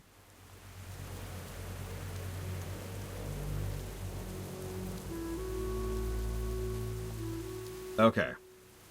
So, in Cataclysm, it's like sweep. But then there's some Silverpine quests which don't really line up with this. And there's also some other stuff which doesn't line up with this, including during the legendary chain which you're doing for the rogues. In Pandaria, there's a specific line of dialogue where Varian specifically says the Alliance is going to cleanse Gilneas of the plague in order to keep Sylvanas at bay. Okay, cool. So the whole area is completely blighted. All right, that makes perfect sense. Also, the city's been completely abandoned. However, the Alliance holds it, and there's no blight. Then in Warlords and Legion, they specifically mention the Gilneas Liberation Front and the Gilneas Brigade, both of which are dedicated to the reclamation of Gilneas. Also, David Kosak, screw him, once referred to the whole zone as having been completely plagued, despite the fact that it isn't plagued, and also certain people go there even though nobody can actually go there. Then, in the book Before the Storm, they refer to this place as home to the Forsaken, and completely claimed by the Forsaken. No blight, by the way. No blight at this point in time. Then, in BFA, there's several references to it being something the Alliance need to focus on in order to reclaim. And also, there's a whole freaking battle going up here, including the idea that there was going to be a Gilneas war front in order to reclaim it. Once again, the blight is gone at this point. Then in Shadowlands, there was going to be a thing. They kind of started dipping into the Desolate Council and Calia Menethil, and they're going to do something with trying to pull the Forsaken out of there and try to come to some peace. And then finally in Dragonflight is when it's been settled, and they're never going to retcon it again. For real, though, I do personally consider the Dragonflight settling of the issue to be the settling of the issue. There's no blight. The city was abandoned by both factions after too many people bled too many resources into it. And there was a joint Horde Alliance force that went to reclaim Gilneas for the Gilneans. Which, by the way, real quick, awesome frickin' quest chain.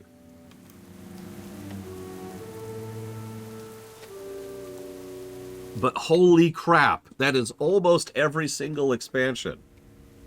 Almost every single expansion could not make up its frickin' mind about the fate of Gilneas. We do what we must. It's almost over. Our only one obstacle remains between us and survival. And it's this woman right here, Lorna Crowley. Make it quick. We need to get rid of that flying gunship. Here's the plan. Keel Harbor has had its share of rebel sympathizers. I've managed to round up a hefty amount of incendiary explosives. We're going to hit the enemy with a force small enough to fly undetected. The Night Elf Hippogriff should do the trick. Let's do it. Let's do it. Let's do it. What is it? Please? Can I go? No? I would like to kill them all. Can I kill them all? Please, please? Yeah, and yeah, then there's the Undead Heritage quest, which, by the way, I haven't done. Oh yeah, and by the way, Gilneas was claimed by the Scarlet Crusade.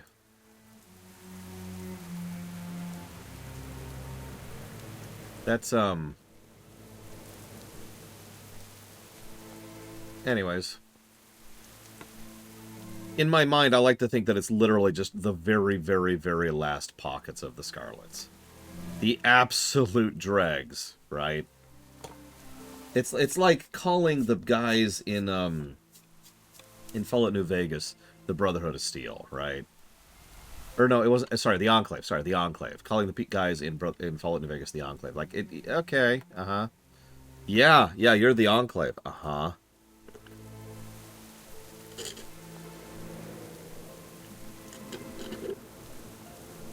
I mean, in fairness, the Alliance had abandoned it completely, except when they were fighting over it.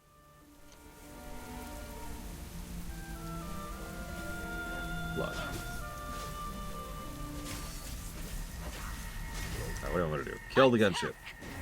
I like killing gunships.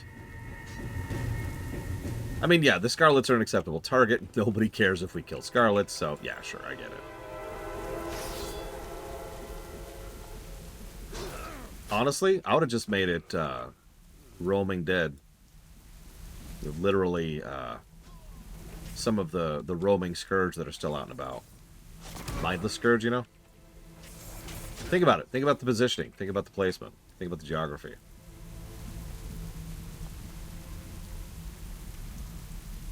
Okay. We could have made it Ettins. That would have worked.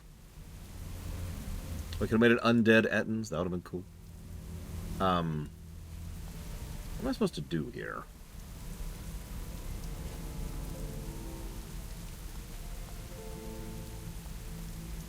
I mean, in fairness, the Scarlets have never recognized that the Forsaken are a different entity.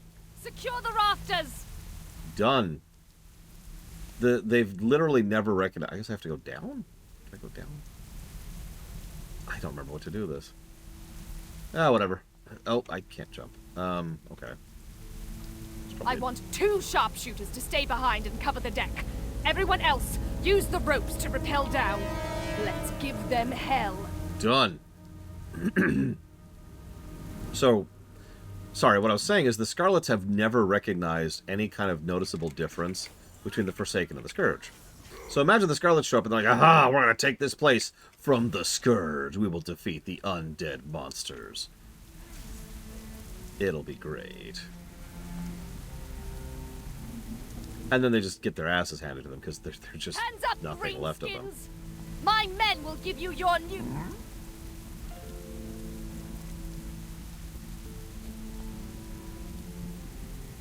The rest of you, follow me downstairs. Hellscream wanted a port to attack Stormwind, Primarch. That is the reason.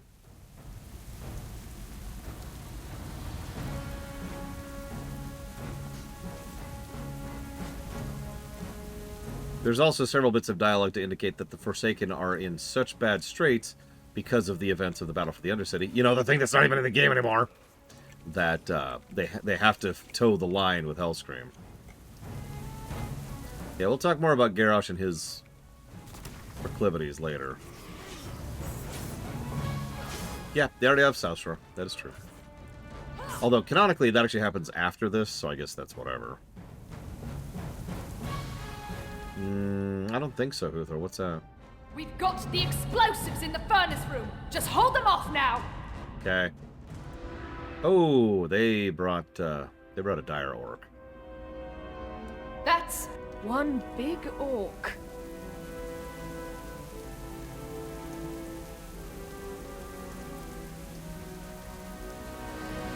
Oh my god, please share, Huthor. I need to see this now.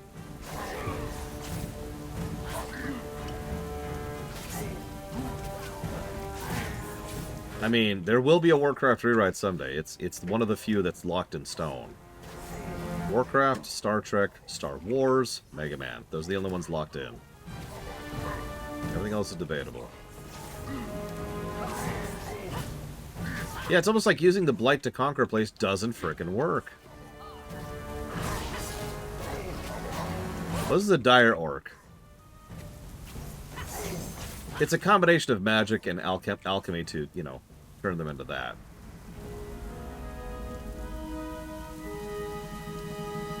It is reportedly not pleasant.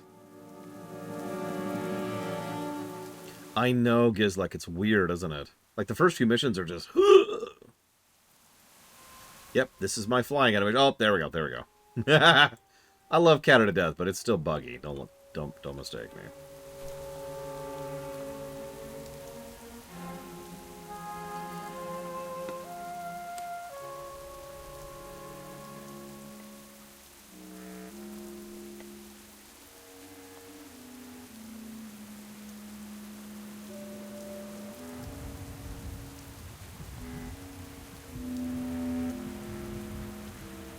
We all know that Tyrannus Menethil was the last true liege of Lordaeron. In fact, he was the last great king in all of Azeroth. Sadly, he was murdered by a son who had become obsessed with undeath. The same prince who slaughtered so many of our loved ones and raised them up as monsters.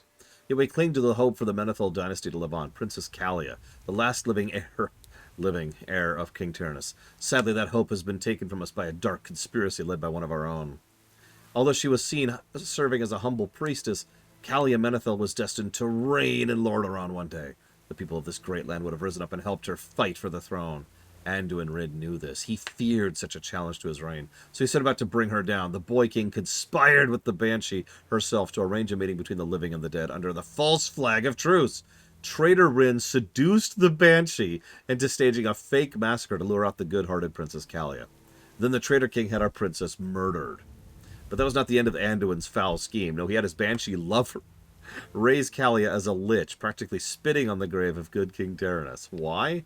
Because the traitor king is obsessed with the dead. He plans to marry Kalia and secure his right to the throne of Lordaeron.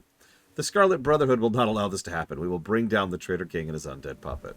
With tears in our eyes, we will burn the corpse of Kalia. Upon her ashes, Lordaeron will return in greatness. Wow! The current king of Stormwind pretends he represents our interests, that he cares about us. He does not. Anduin Wrynn is unworthy of his name and heritage. He cares more about the undead than his living subjects. He has betrayed us all. It was the boy king who conspired with Sylvanas Windrunner to forge a pact between humans and undead. The meeting in the Arathi Highlands was a staged event to drum up sympathy for his cause. You've heard so-called Forsaken that were killed by the Banshee. False! There was no massacre. But Anduin wants you to believe there was. Why the deception? Because he wants us to feel sorry for those monsters, to welcome them back into our lives, to give up the lands we fought so hard to hold on to. Lordaeron belongs to the living. For like 30 years, buddy. It's our legacy. Do not be tricked by the false king. That's not it. It's more like 17 years, isn't it? The Scarlet Brotherhood must bring an end to Anduin's puppet reign. Unite and rise up against his treachery.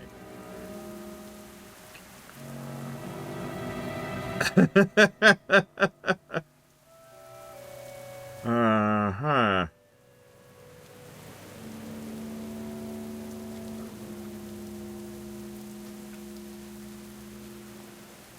Yeah, that's why I stumbled over that, Talia. Make it quick. We did it. We started the evacuation. If we leave soon, we'll leave the Forsaken Fleet in the dust. Ding.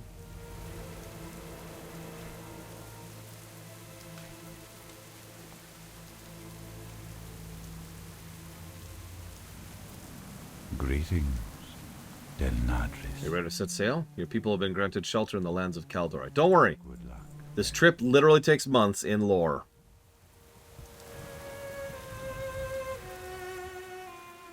And we're there. Ooh, what a harrowing and terrifying adventure. My goodness.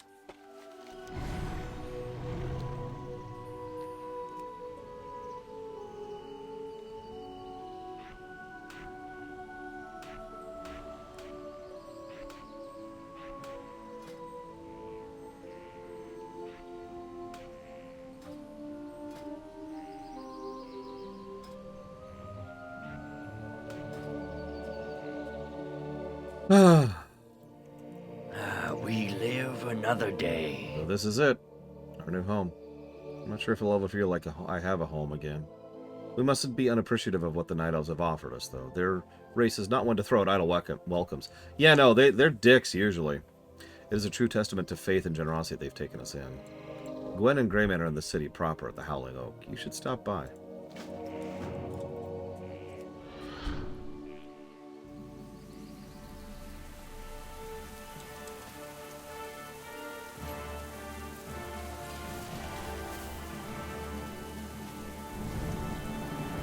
You know, funnily enough, that is a really good question, Mad Overlord. They don't really cover that. There is a quest that kind of talks about that, but the bottom line is it's unresolved.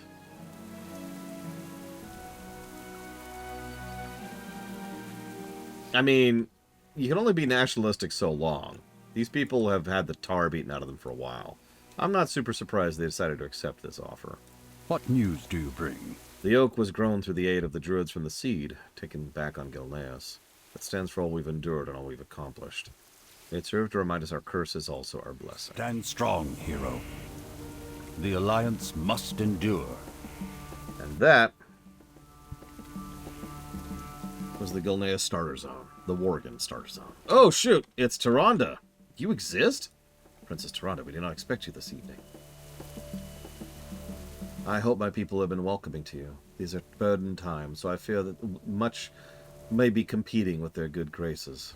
Not at all, priestess. We're very grateful you offered us here. When we spoke previously, you offered to repay the favor. I may have to act on that sooner than I would have liked. There's trouble at Lordaeron, a village of ours across the water from Ruthven.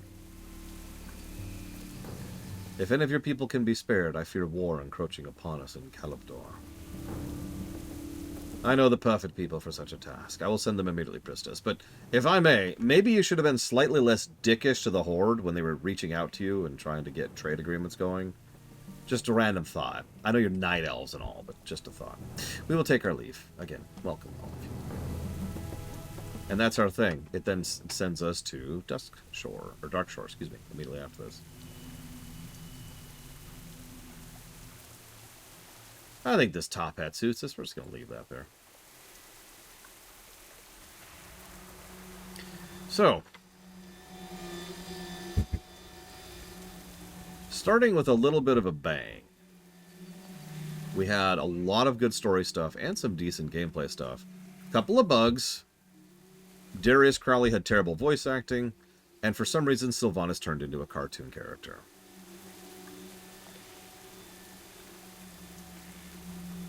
Still, overall, doing pretty decently, I would say. You might be thinking, so we're going to keep playing our Worgen, right? No, we're actually about to abandon our Worgen for quite a while, actually. Tomorrow, we're going to go ahead and start up a Goblin, and since we don't have Tuesday's patch thing, we'll start up a little bit earlier, so we'll probably have a little bit smoother time of going through the Goblin starter zone. So, see you guys.